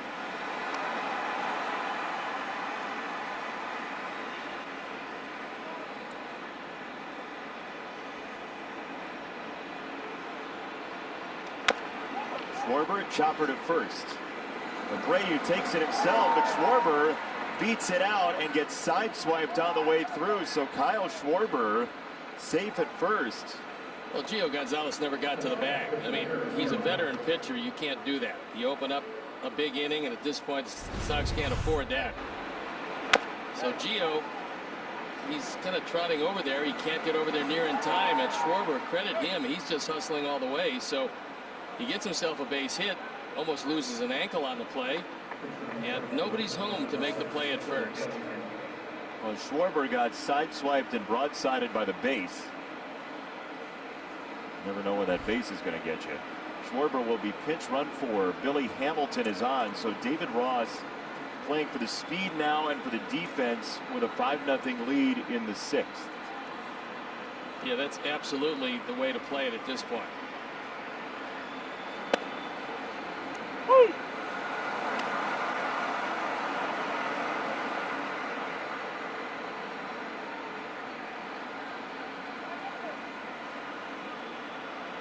Maybe it won't affect anything in this ball game because of the big Cub lead, but those kind of mistakes are the ways you get beat.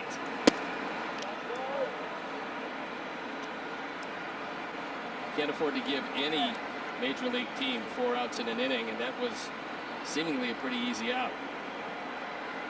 David Ross in his first year. Looks like he's headed to a division title.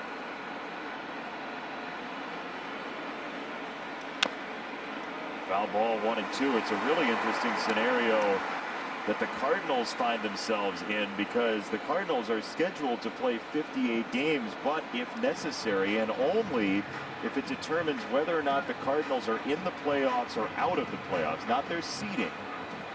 But if they're in and could be out, or out and could be in, they'll end up having to play a doubleheader, or at least part of it, against the Tigers. Yeah, how would you like to be the Tigers hanging around after a tough year? You got to play when the season's over, a doubleheader. Guys, just stick around. Yeah. We don't know if you'll have to play. It's bonus baseball. That's right. So there's a scenario too where the Cardinals could get into the playoffs or be far enough out of the playoffs after game 1 of the doubleheader that they wouldn't play game 2. 2-2. Just off the plate, 3-2 on a changeup.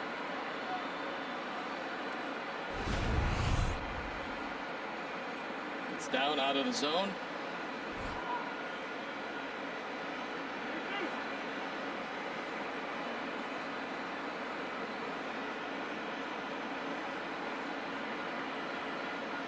Billy Hamilton at first. We'll send him here on 3-2. I would send him, yes. He's there for a reason, right? I think it's to run. He holds, and that ball is laced foul left-hand side. Well, pretty much it's a good move to put him in at this point, because you want to switch to the defense anyway late in the game. Even though it's not late in the game, you want to go, when you're 5 runs up, go to your better defender. And then the added bonus is the fact that he's like faster than anybody around. Yeah, he's like the Darren Sproles of baseball. 3-2, there he goes. This one lifted to right field. Mazara back at the track. It is gone, and Victor Caratini has hit the Cubs' 4th home run tonight. It is 7-0. Hit his first home run of the year. We told you that it would be very lively tonight. Unfortunately, it's only lively for the guys wearing blue.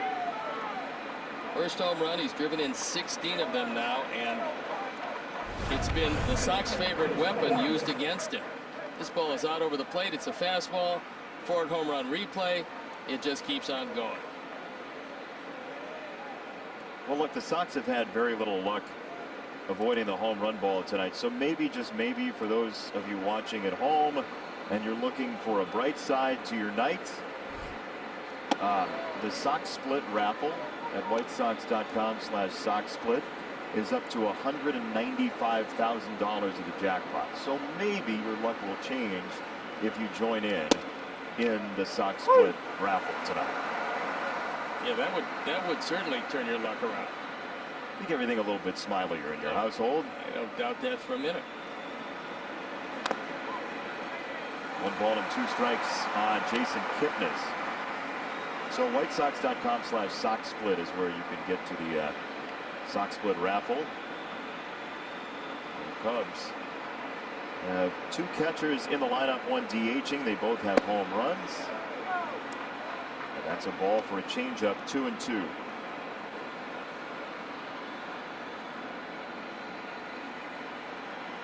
Familiar start to an at-bat and approach of Jason Kipnis, holding the bat out behind him.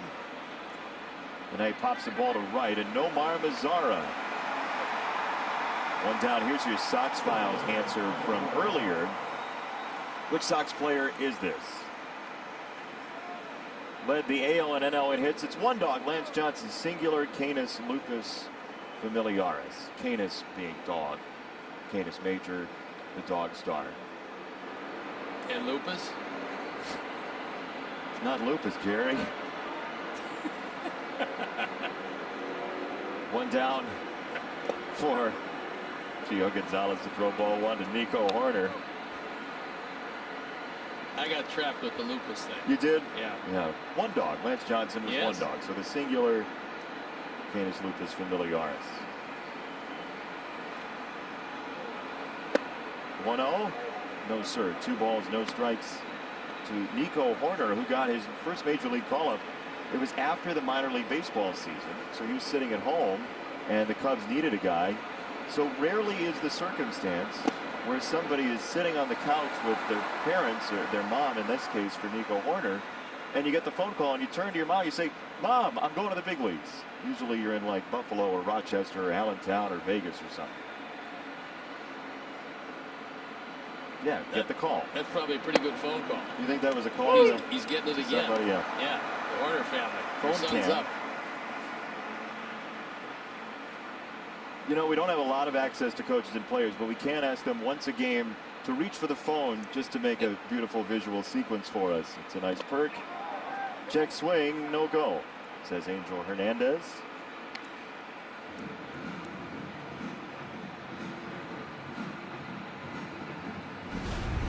We'll take a look again. That's what Angel saw, and he did not swing. Good call. It was a good call.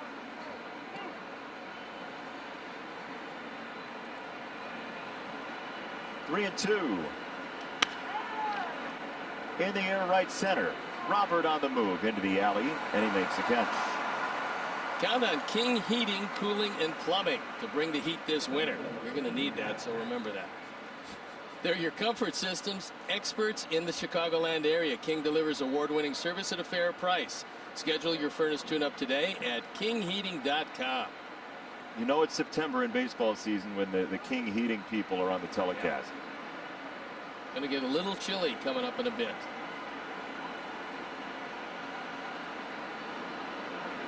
Well, you're going to go to Arizona. Just dodge the winter. Right now, it's still summer there. It's always summer there. They haven't gotten the notice. Like 107. Broken bat flares, second base, Madrigal. For out number 3. Bottom 6. Sox need some runs. Make it tough for the Cubs tonight. Moncada first. Grandal second. Abreu after. Rewards. Rediscover neighborhood banking at emarquettebank.com/75.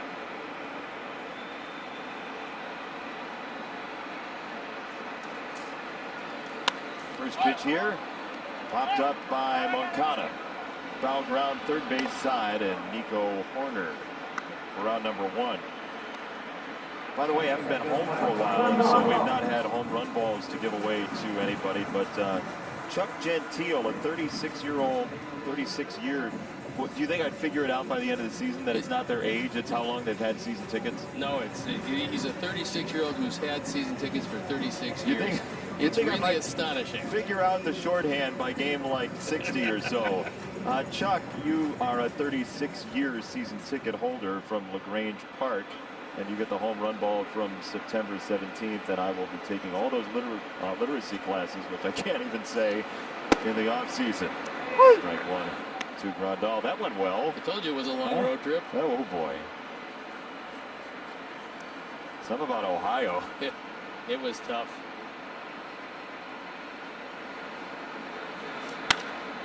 Yasmani to right field, and Jason Hayward for out number 2. Well, now I gotta read a really long thing. Let's see how this goes. This is a good one, though. Sox Split 50-50 raffle presented by Wintrust. Back with a fan appreciation guaranteed jackpot of $100,000 coming into the night, but it is massive right now. It's 206-107. Online ticket purchases right now, whitesox.com/SoxSplit. Don't miss your chance to win big, and big, really big. Sales end at the bottom of the 7th inning. Remember, you got to be in it to win it. 206 plus as it stands right now. Now it's 207 just since I was reading that. So many people jumped in because of that read.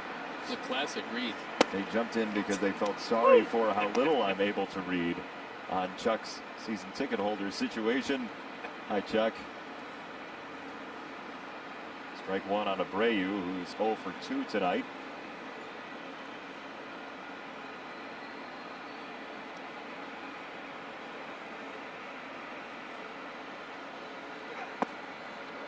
Down and out, the cutter, 1 ball, 1 strike. Jimmy Cordero loosening up.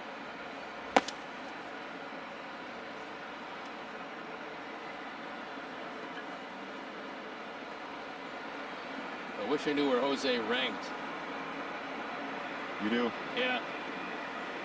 You like teasing forward more than just about every announcer in the country. 1-1 fouled away. Hey, the Verizon player profile is here for you, Stephen Michael Stone. In the American League, Jose Abreu's rankings are there. You want to read them for everybody? You were waiting. Pretty good. Third, first, second, first, and first. You can't beat that. When you look down at all those numbers, they're terribly impressive. First in runs batted in. I mean, that's something he led the league in last year. So he is a prolific run producer, and the rest of them equally as impressive. Most consistently dangerous hitter in the American League this year is Jose Abreu. And I know Ramirez had a great last week, but Jose Abreu, for my money, is the MVP of the American League.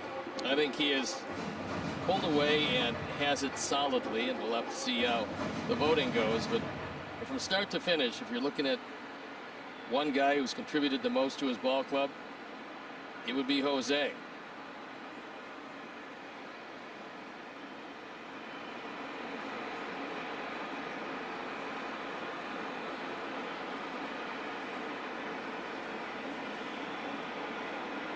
Two and two from Darvish. He struck him out. A slow curveball. Ends a 1-2-3 inning for Darvish. To the seventh we go.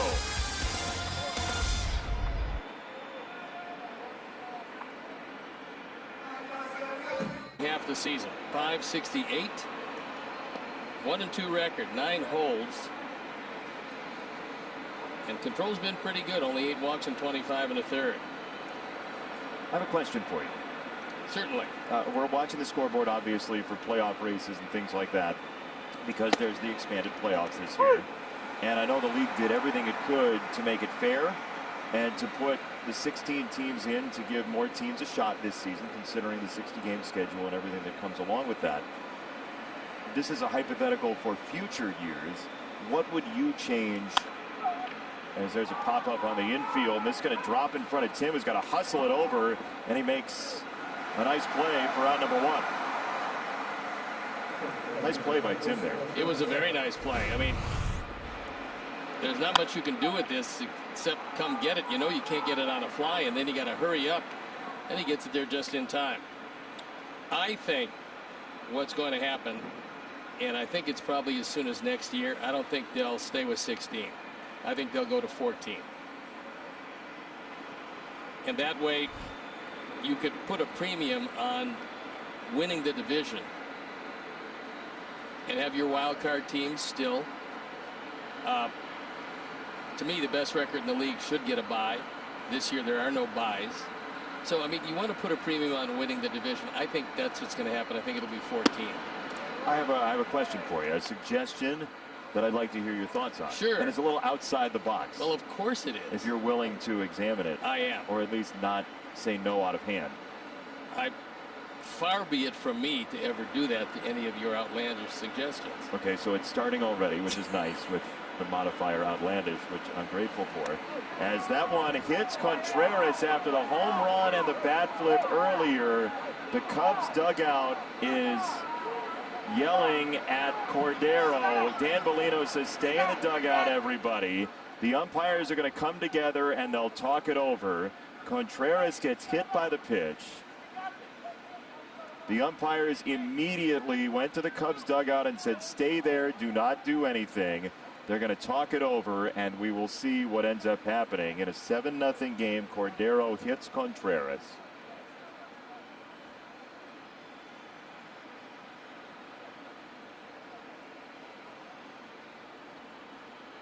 And they're going to throw out Cordero. Ricky Renteria comes out of the dugout. Don Cooper as well, shouting at Dan Bellino, who said, we got this, to the Cubs dugout. Ricky Renteria comes out to argue, and Coop is back there too. Don Cooper is screaming. Ricky Renteria is giving it to Dan Bellino. Yeah, I think this is a situation where Ricky probably will eventually get run. It might not have a lot to do with tonight's game because it's 7-0, but this might be some frustration boiling over, and what Ricky is saying is, one pitch inside, you're going to throw him out of the game. I mean, that's what he's arguing. Well, you can understand the umpire's frustration there. Not frustration, but the umpire's feeling like they needed to handle something because the Cubs dugout was boiling over.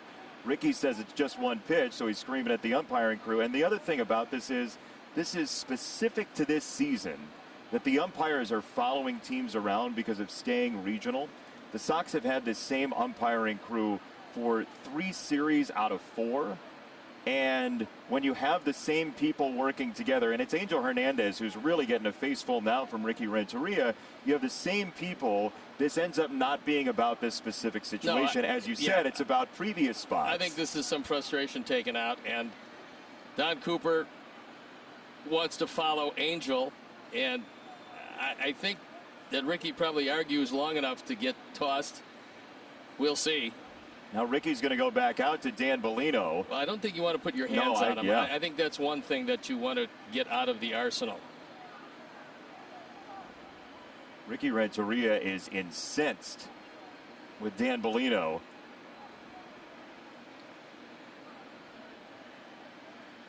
And now Ricky's going back to the dugout. Don Cooper is screaming at either Angel Hernandez or Dan Bellino. Or probably both. Yeah. But I agree with you. This is not about tonight. No, and Jace Fry's going to get as much time as he wants to loosen up. And now the umpires are going to write some notes down because they have to write reports on that. So we're going to step out while they write their reports, and we'll be back to tell you what's in them. Why can't we stay for paperwork, Steve? Anyway, on for the 17th time, ERA touch over 4. He'll have as much as he wants to loosen up. And, you know, for both of these teams, they both have bigger fish to fry than allowing things to get out of hand here. So back in the 3rd inning, Contreras hits a 3-run homer. Then it is a monumental bat flip. And then this time, he gets one just under the C. Look, you know how I feel about hitting people intentionally. Yeah. We don't know whether that was intentional or not, right? Nope. Nobody ever really knows. Don Cooper thrown out of the ball game, by the way. Yeah, I figured that was, I mean, as he was keeping the argument going, that was it. And Ricky's 3 out of 5 now. He's batting .600. He's been tossed 3 of the last 5 games after not being tossed all year.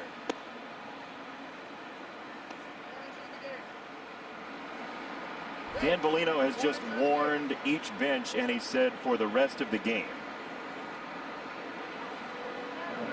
Well, again, with both teams going to playoffs, the last thing you want to see is somebody getting hurt if the benches were to empty, or you keep throwing at people, or suspended, anything that comes with it. I thought the umpires actually did a pretty good job of diffusing anything before players could get to players.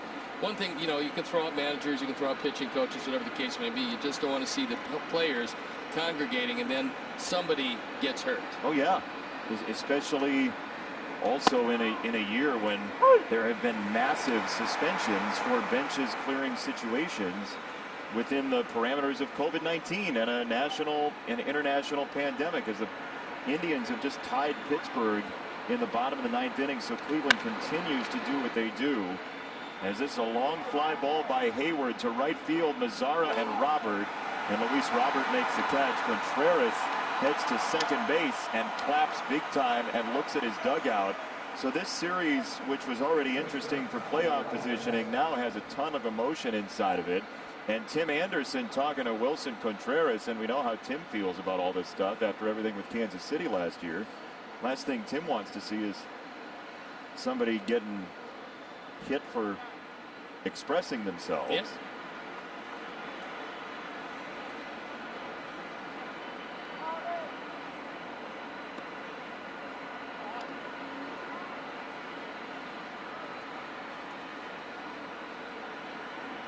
Javier Baez.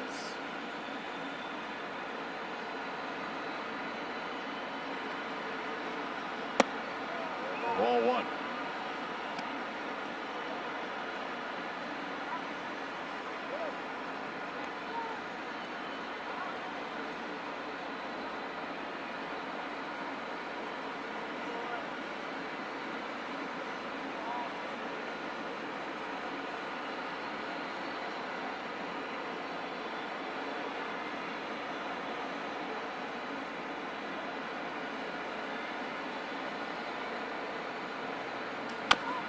Back to Chase Fry. Low throw, and it handcuffs Abreu. Contreras on his way home, and now Abreu throws to second, toss to first, and that will do it for the out over at first. But Contreras scored first, and the Cubs get another run. Stretch time.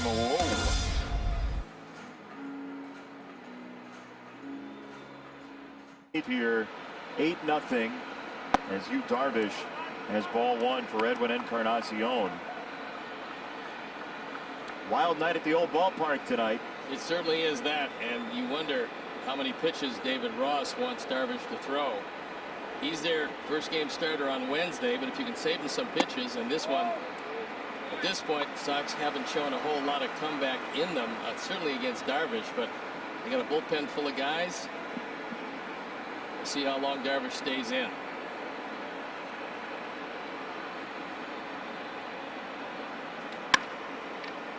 To left field, Ian Happ is back on it. Round number one. All right, Central Focus. We got some score updates from around the American League and National League Central divisions. Final score, the Indians walked it off once again. A 3-run ninth inning. They beat the Pirates, so the Sox are in danger of falling into a tie for second place with Cleveland. The Cardinals are up 9-1 in the bottom of the sixth, so it looks like the Cubs will not have a chance to clinch tonight. And Cincinnati over Minnesota. If that score holds and this one does, it would be Minnesota by a game over the Sox and the Indians starting tomorrow. So everybody would still be in play. Yeah, it's pretty amazing, and it could literally finish in a three-way tie. To do that, the Sox would probably have to win a game or so. On a three-way tie, the problem becomes that Minnesota has the tiebreaker over the other two teams by virtue of full record against Sox and Indians.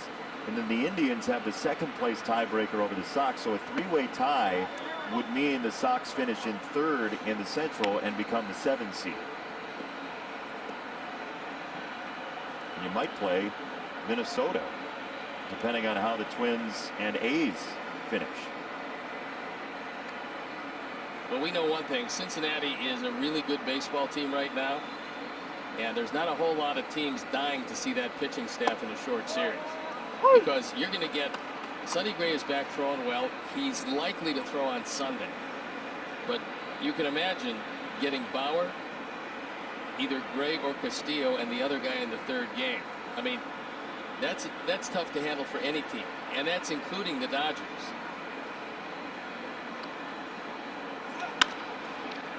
Second base, Jason Kipnis. 2 down and time now for a word from your local Ford dealer. We built Ford Super Duty, the most capable heavy-duty pickup ever. We built Ford F-150 with 375 horsepower and Ranger with the terrain management system. Because of this, you made Ford America's best-selling brand.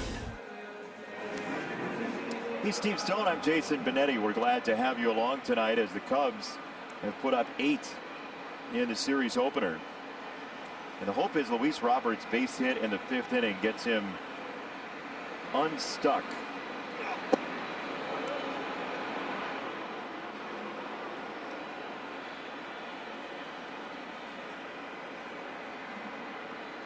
Well, I just like the fact that a big strikeout pitching right-hander has not struck him out yet. That in itself is a step in the right direction. Plus, his base hit under the glove of Rizzo was hit hard. Breaking ball, big rip, and a strike, 1-1. It's another one of those pitches he likely hits hard early in the season. He'll get back to that. There's going to be a time when you hang that pitch and you're probably not going to have another one to him.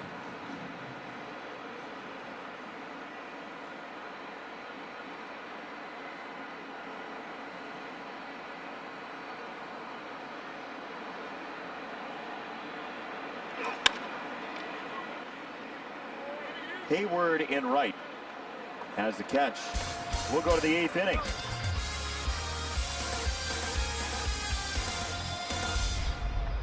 And we introduce Film Room, powered by Google Cloud. Create custom reels and search 3.5 million videos. Watch, create, share only at whitesox.com/filmroom. Just under the wire, first pitch. Ball 1 to Billy Hamilton, hitting for the first time tonight. So I was going to suggest something to you from the playoff format files when we got interrupted by some extra folks on the grounds. Ball and a strike on Hamilton. The brouhaha? There was a brouhaha, yeah. They're playing a doubleheader against the Cardinals tonight. So say the top 2 seeds got an advantage. I have a couple advantages in mind. One is in a 3 games. What's that? Snacks? Yeah, I think it's snacks. Yeah, they get a nice trail mix. Third base side, left field, twisting toward the corner and foul. My first thought is the top 2 seeds get a 1-0 series lead in their first series. So the low seed has to win 2. That's terrific. I don't like it, but go ahead. Okay, that's number 1. You're going to love this one then. Yeah. The top 2 seeds get a pool of 5 starting pitchers passed to them by the lower seeds. And the top seed gets to decide your starting rotation for the series, the first series. I tell you, that's really a solid idea. Yep. And I think when they play the series in Clown Town, you can entertain that. But here on this planet, that one I don't think is going to fly very well. What about the batting order? What if you got to pick the lower seed's batting order? You as the lower seed get to pick your 9 players. Yeah, I don't like choices. You don't? But I do like choices in one regard, if they want to do that. Doesn't matter how many teams you have in there. Take, I think 14 is ideal, but whatever it is, then go with the best team gets the first pick and who they want to play. Second team gets the second pick, and then you go down until, obviously then you have no picks, because if it's, there's 2 teams left, they play one another. But to me, that would be something to give an advantage, because you might not necessarily want to line up. If you're the top team, you might not want to line up with the team that has the worst record. That's right. So why is that not Clown Town and the one where you select the pitchers? I mean, we're talking about selecting teams versus selecting pitchers. Yeah, you can pick the days they throw. Yes, but see, one was my idea, the other was your idea. So now the truth shall set you free. Yes. And I am so glad you have been liberated from your shackles of hypocrisy. That's my middle name. It's Stephen H. Stone. I like you would create rivalries if somehow the top seed could say, we want to face you. Yeah. That guy would be boiling. Well, again, that's my idea, so I think it's wonderful. No, as a pitcher. Oh, no. As an individual. See, No, it's the same thing, but with teams and pitchers. I agree with you. I would love to see a draft of opponents. Yes. I think it'd be fantastic. I think that one is more doable than drafting, that pitcher. Yeah. Again, because one came from yours, sterling of course, brain of whimsy, and mine came from the cloudburst of I got a promo coming up, so let me concentrate. Okay, but it's going to be after an out or a foul ball, and that was just ball 1. Do you not know the rhythm of this after, I don't know, what you did, 35 years of TV? I have. How long has it been? I would sing I Got Rhythm, but I can't. Well, who could ask for anything more? 1-2. It's inside, 2 balls and 2 strikes. Look, yes. The thing we're going to miss the most about doing baseball is just what comes up over the course of a baseball game. You and I love talking about baseball together, even if you think I'm a clown show sometimes. No, I entertain your ideas with an open mind. None of that is true. The sincerity was close to where it should be. 3-2 on the battered Caratini.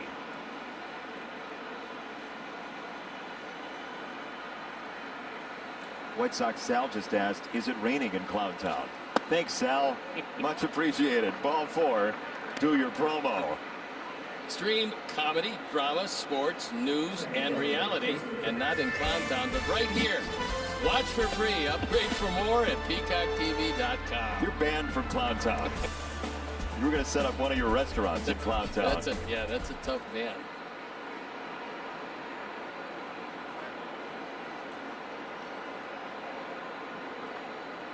Here's Jason Kipnis. And he takes a breaking ball low, 1-0. Tomorrow we'll be on the air at 5:30, 6:10 first pitch. John Lester and Dane Dunning. I'm sorry, it's an hour pregame show on the air at 5 o'clock. I said that incorrectly. I shorted Chuck and Ozzie and Frank half an hour. And more Chuck, Ozzie, and Frank is always good in your life. So now you know 5 o'clock start time for the pregame show. Yes, and bear in mind, more Chuck, Ozzie, and Frank, less of us, and that's always good.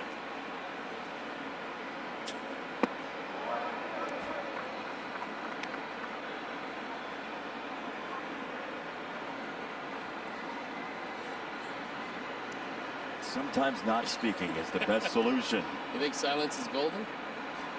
Saw that on Twitter somewhere. 3 balls and a strike on Kipnis now with Caratini at first and 1 out.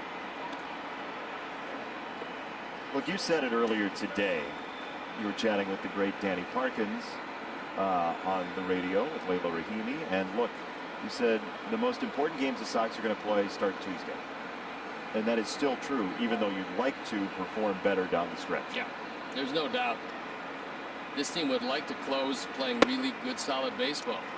However, whether they do or not, it doesn't affect what comes on Tuesday, because the playoffs are a completely different animal than anything else. I mean, this is something that most of these guys have not experienced. And so regardless of how this works out, it's going to be much better for this group as a team. There's going to be some of these guys that won't go forward with this team. They'll be going other places. There's going to be a lot of these guys that will. And the young players, having gone through this season and whatever postseason they have, are going to be better players next year for this. Ball 4 to Kipnis. 2 on, 1 out for Nico Horner. Update on the Twins score. It is 4-2 Cincinnati. Top of the 8th inning. So Cleveland, if the Sox were to fall in this game and it's 8-0 here in the 8th, Cleveland would be in a second place tie with the Sox with 2 games to go. And it will be a very interesting final couple days of this 2020 season.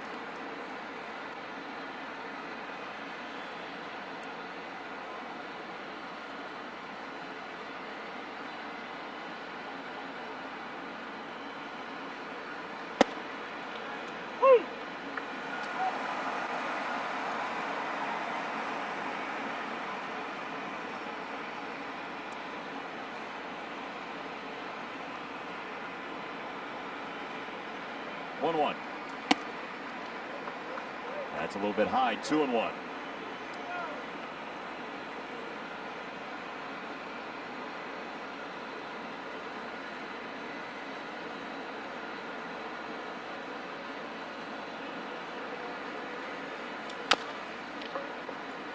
Chopper. Moncada tried to barehand. Tim tried to pick it up, and neither could. I think that was really the only play that they had, and it's either do or die. You either pick it and throw it in the same motion or forget about it. And unfortunately, one with the exit velocity of 10. The old school zone ground ball. Turned into a base hit. You know, we're talking about playoff structure and suggesting some outlandish ideas. And the thing I think you and I both love about baseball is how its rules have moved over the course of time. We've talked about there being a pitcher's box before instead of a pitcher's mound. And you've talked about how you used to get to pick as a batter whether you wanted the ball high or low. And you used to be able to catch the ball on one hop in the outfield and it's an out. If you said to guys 120 years ago, 130 years ago, hey, you're not going to be able to catch the ball on a hop and have it be an out, they'd say, you're from Clown Town. They'd say, how are you going to get anybody out? But right. Yeah, the game was different. You couldn't throw above your waist. Everything was sidearm. The whole game was played with a pitcher throwing sidearm. So yeah, things do change, and they're going to change a lot. I mean, we're going to see, because of this year and the experiment that was this year's baseball, we're going to see a lot of changes. And if they work, that's great. If they don't work, they can always change them to something else. I mean, because once you make a change, it doesn't mean you're stuck with whatever it is you change to forever. You see how it plays. That's right. And baseball's done a good job of taking what's presented it and making a game that fits the situation. The 10th inning rule, it doesn't need to stick around. It's something pitchers have not liked because there's a runner starting at second base.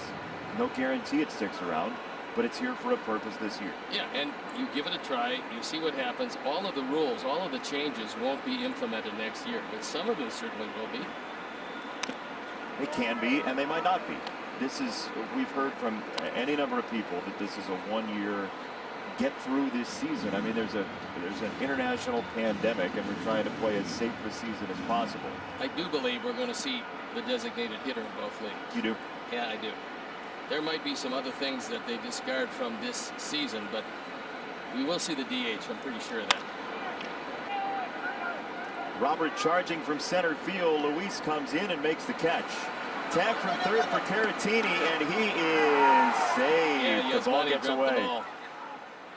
He's out by plenty. It was a great throw as a catch him and throw it out. And Yasmani's had some problems holding on to the baseball. It happened once in Cleveland, and it happened here again. Good play by Luis Robert. He comes on to make the catch, and then, I mean, this is how strong his arm is. Look at this throw. It's kind of a flip, and he gets a whole lot on it. It's right there, and instead of securing the baseball, Yasmani goes to a swipe tag with a catcher's glove, which isn't great. Gets the ball knocked out of his glove. That was a casual cannon from center field for Luis Robert. It really shows how much talent he has. And it should have been out of the inning. Instead, it's 9-0.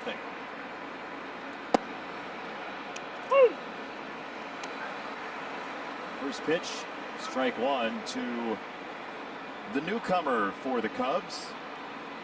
Anthony Rizzo out of the ball game, and just up from the alternate site is Patrick Wisdom. Jose Martinez optioned down, and so Wisdom grabs a bat here in the 8th inning.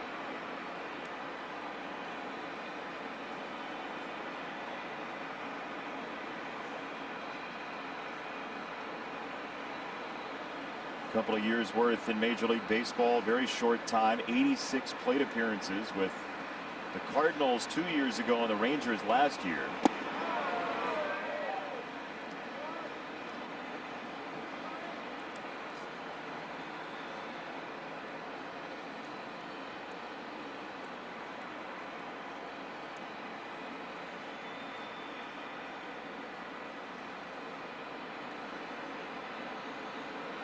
Two and one to Wisdom. It's off the plate outside.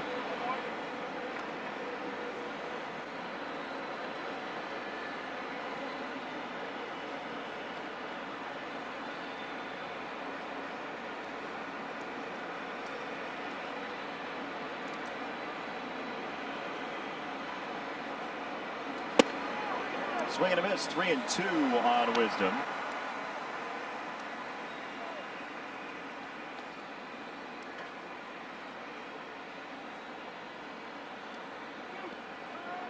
Four home runs, all with the Cardinals 2 years ago. As there is the man who was hit by a pitch last time up, Wilson Contreras.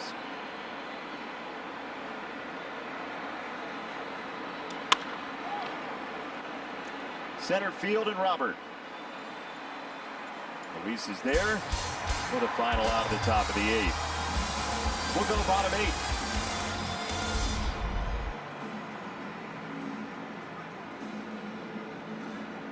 One sports betting partner of the Chicago White Sox is officially live in Illinois. To get in on the action, download the FanDuel Paradise Sportsbook app now and place your first bet risk-free up to $1,000. FanDuel, an official sports betting partner of the White Sox. A new pitcher in the ball game. It is Dan Winkler. On for the 17th time, his ERA of 3.25. You look at the numbers, a few too many walks. The left-handers haven't done much with him. The opposition hitting just 175, so that's good. First pitch, foul ball. Adam Engel 1 for 2 with the double.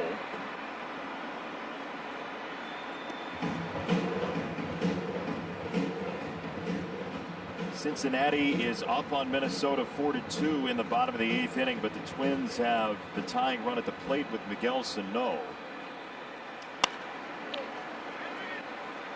Adam floats a ball right-hand side, and Jason Kipnis roaming. Okay, so when Winkler came in the game, Dan Bellino went to the mound. And what he's telling him here is that, look, there's been a warning issued to both teams. So if you're thinking about any retaliation at all, you will be ejected immediately from the game. And that's a good reminder. It's a good idea to alert a guy coming in, especially a guy that's not part of the real good back end of the bullpen kind of thing, you know, or the closer kind of guy. You just remind him that the warning has been issued. That way, nothing escalates. And I think Dan Bellino did a nice job there. Yeah, this had a chance of escalating. Yep. And we have not seen anything on the field between the two teams in terms of the dugouts clearing or anything like that. So, ball and a strike on Madrigal.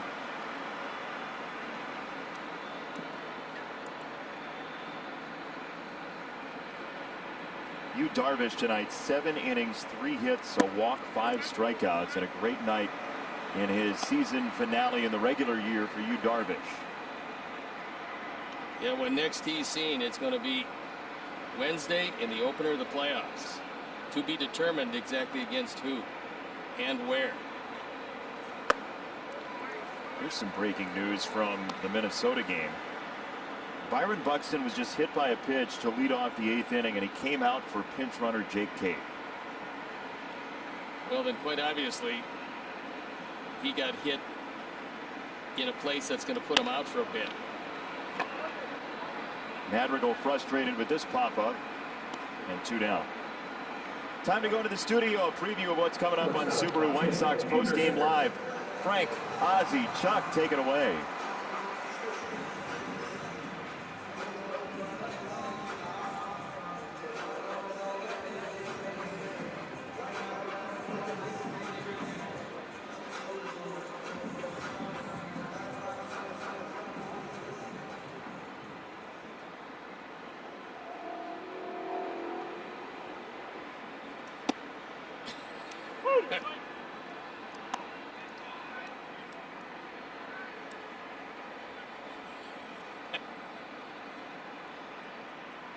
So are we good now?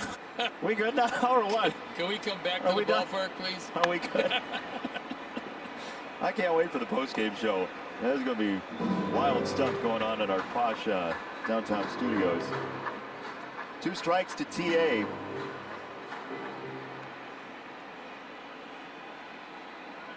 Buxton was hit in the head with a pitch, is what Dan Hayes of The Athletic is reporting. And there's strike 3. It's a 1-2-3 inning for the reliever Winkler. To the 9th we go.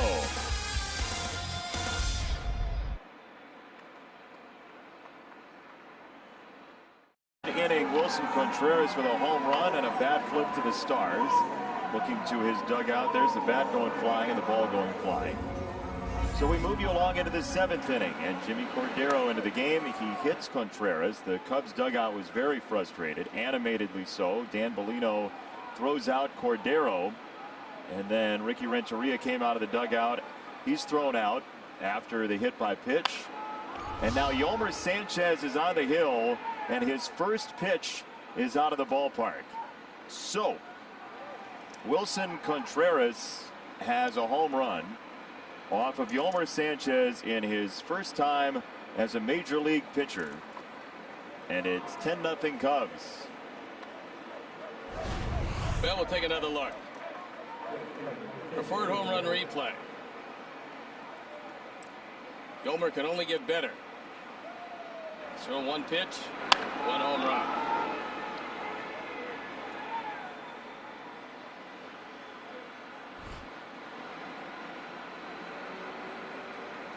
Yolmer Sanchez to the plate. That is a first pitch curveball at 49. It was a very good year. It was indeed. Check swing. Did he go? That's a strike. Yeah, you go. He wanted the appeal to Nick Lentz, but he hit the ball.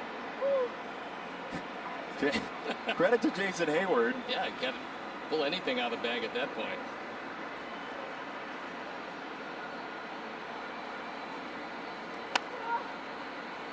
He was late on that. He was at 56. I mean, how do you, as a hitter, there's hitting speed and there's below hitting speed. Yeah. You ever swung against a position player? Nope. Well, Matt Davidson came out a couple of years ago and he was throwing gas. I was going to say he actually looked like a pitcher. Yeah. Yolmer looks like Tim Wakefield. Hey, I guarantee he's going to field his position. And Sanchez has his first 1-3 out of his career.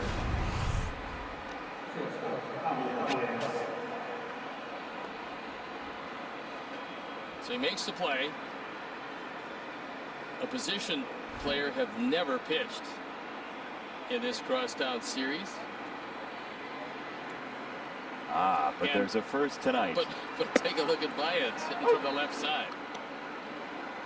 Yeah, Javi decided that he's going to be a switch hitter tonight.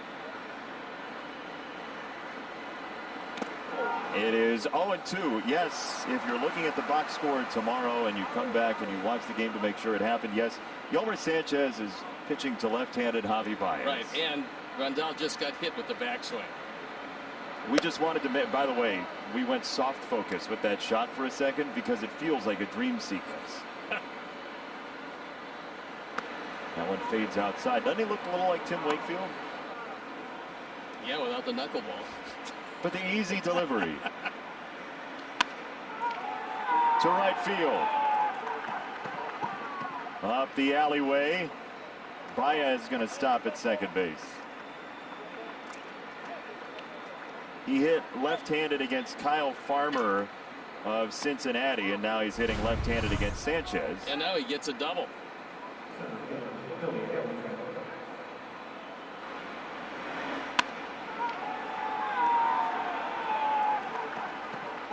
You hear the dugout in the background. Yeah, it's like Carnival in the Cubs dugout.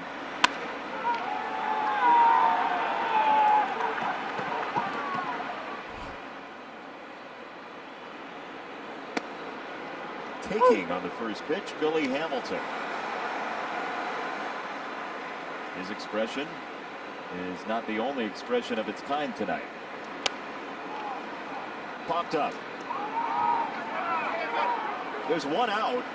There's one out, and now I got to throw it to second base and double off Javi Baez, who was hitting left-handed and paying attention left-handed. Running left-handed, yes.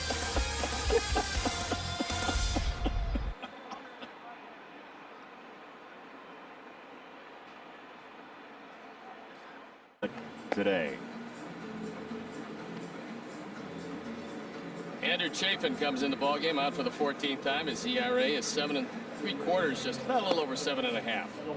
11 strikeouts and 8 1/3, but 5 walks to go with 11 hits.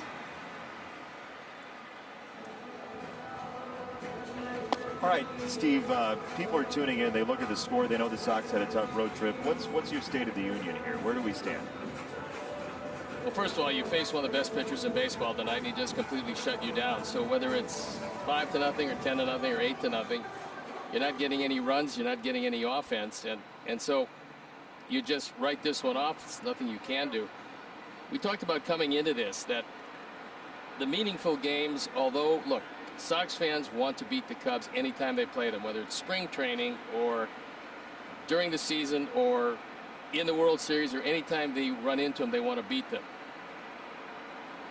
Obviously, it wasn't going to happen tonight, and so this game was a very loosely played game. Doesn't mean tomorrow's won't be a good game. We're hoping that it will be, and the Sox can come back in that. But right now, it looks to me like you got a lot of guys pointing to the playoffs. They played as hard as they could in Cleveland. I mean, they really played a good series. They just lost to a team that for 4 games was better than they were, especially late. And I think it takes a day to get over the emotions of a 4-game sweep at the hands of a team that you view as a rival. So we'll see what happens tomorrow. Again, Tuesday's going to come around. The Sox are going to be in the playoffs, and everything could literally turn around then. You'd like to see a little momentum going in if you could get it. If you don't, it's not going to diminish what Tuesday means to everybody. And then you're going to have your 1 and 2 on the mound. Lucas threw very well against the Indians. Dallas Keuchel threw very well against the Indians. They can throw very well against anybody. Doesn't matter who they play. One gone here in the ninth. Let's take a look at the Grandview Homes home run leaderboard for our Sox. Easy for me. There it is, Jose Abreu. High on the leaderboard anywhere. Eloy Jimenez, who probably will not play in the series. His loss is really felt. They want to get him ready for the playoffs. I doubt if you're going to see much of him the final 2 games of this season because his health and well-being means a lot to this lineup.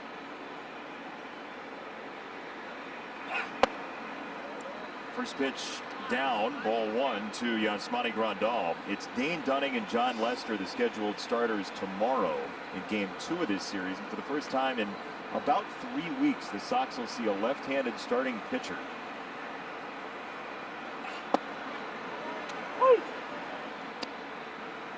Yeah, I mean, they've done so well against lefty starters. They're undefeated against lefty starters this year. That's one of the reasons why every team that faced them just lined up the right-handed starters. Take it away. 2 balls and a strike on Grandal. Update from Minnesota. The Twins are down 4-2 in the bottom of the 8th inning. They have 2nd and 3rd and 2 out for Marwin Gonzalez. So if Minnesota were to stay trailing and lose that game, the Sox would be a game back, provided this game ends the way it is at this point. Sox would be a game back, tied with Cleveland in 2nd place in the AL Central, with the entire division certainly up for grabs. Pop-up foul territory. Chapin's there, and a pitcher catch leads to another celebration in the Cubs dugout. Well, look, he was waiting around. Nobody seemed to want to take control. Wisdom is at first base in the place of Rizzo, so Chapin decided, I can't let this one fall. I already got this guy out. Let's just put him out of his misery. I know you love when pitchers make plays, because you don't like when pitchers are said to not make a play on a ball in the infield. Right. Well, if someone else can get to it, then probably it's best to have that happen. But if there's a choice, let the pitcher take it. He's got a vested interest. It's his runs. It's a team sport, but it's an individual sport. It is. It's the greatest individual competition. It's pitcher against hitter. There's not many better than that around, because hitting a baseball is the toughest thing there is to do in all sports. Yet there's a team around you to help you when somebody hits the ball. You got to have somebody field it.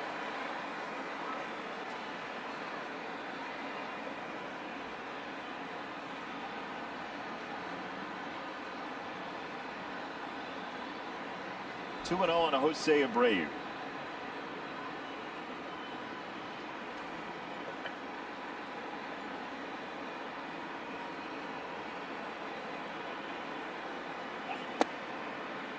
Jose wanted to neutralize the shutout with that swing. Yeah, he made a determination he was going to swing regardless. It just didn't happen to be where he was swinging.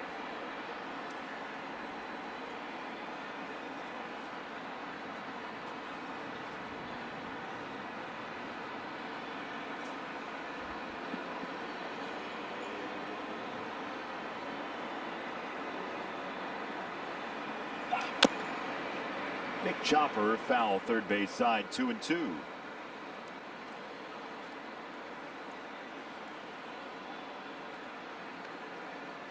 We will see where the Sox end up tomorrow morning. See what Minnesota does to close out this ball game with 4 outs for the Reds to get. Cubs will not clinch tonight. St. Louis beat Milwaukee in game 2 of that doubleheader.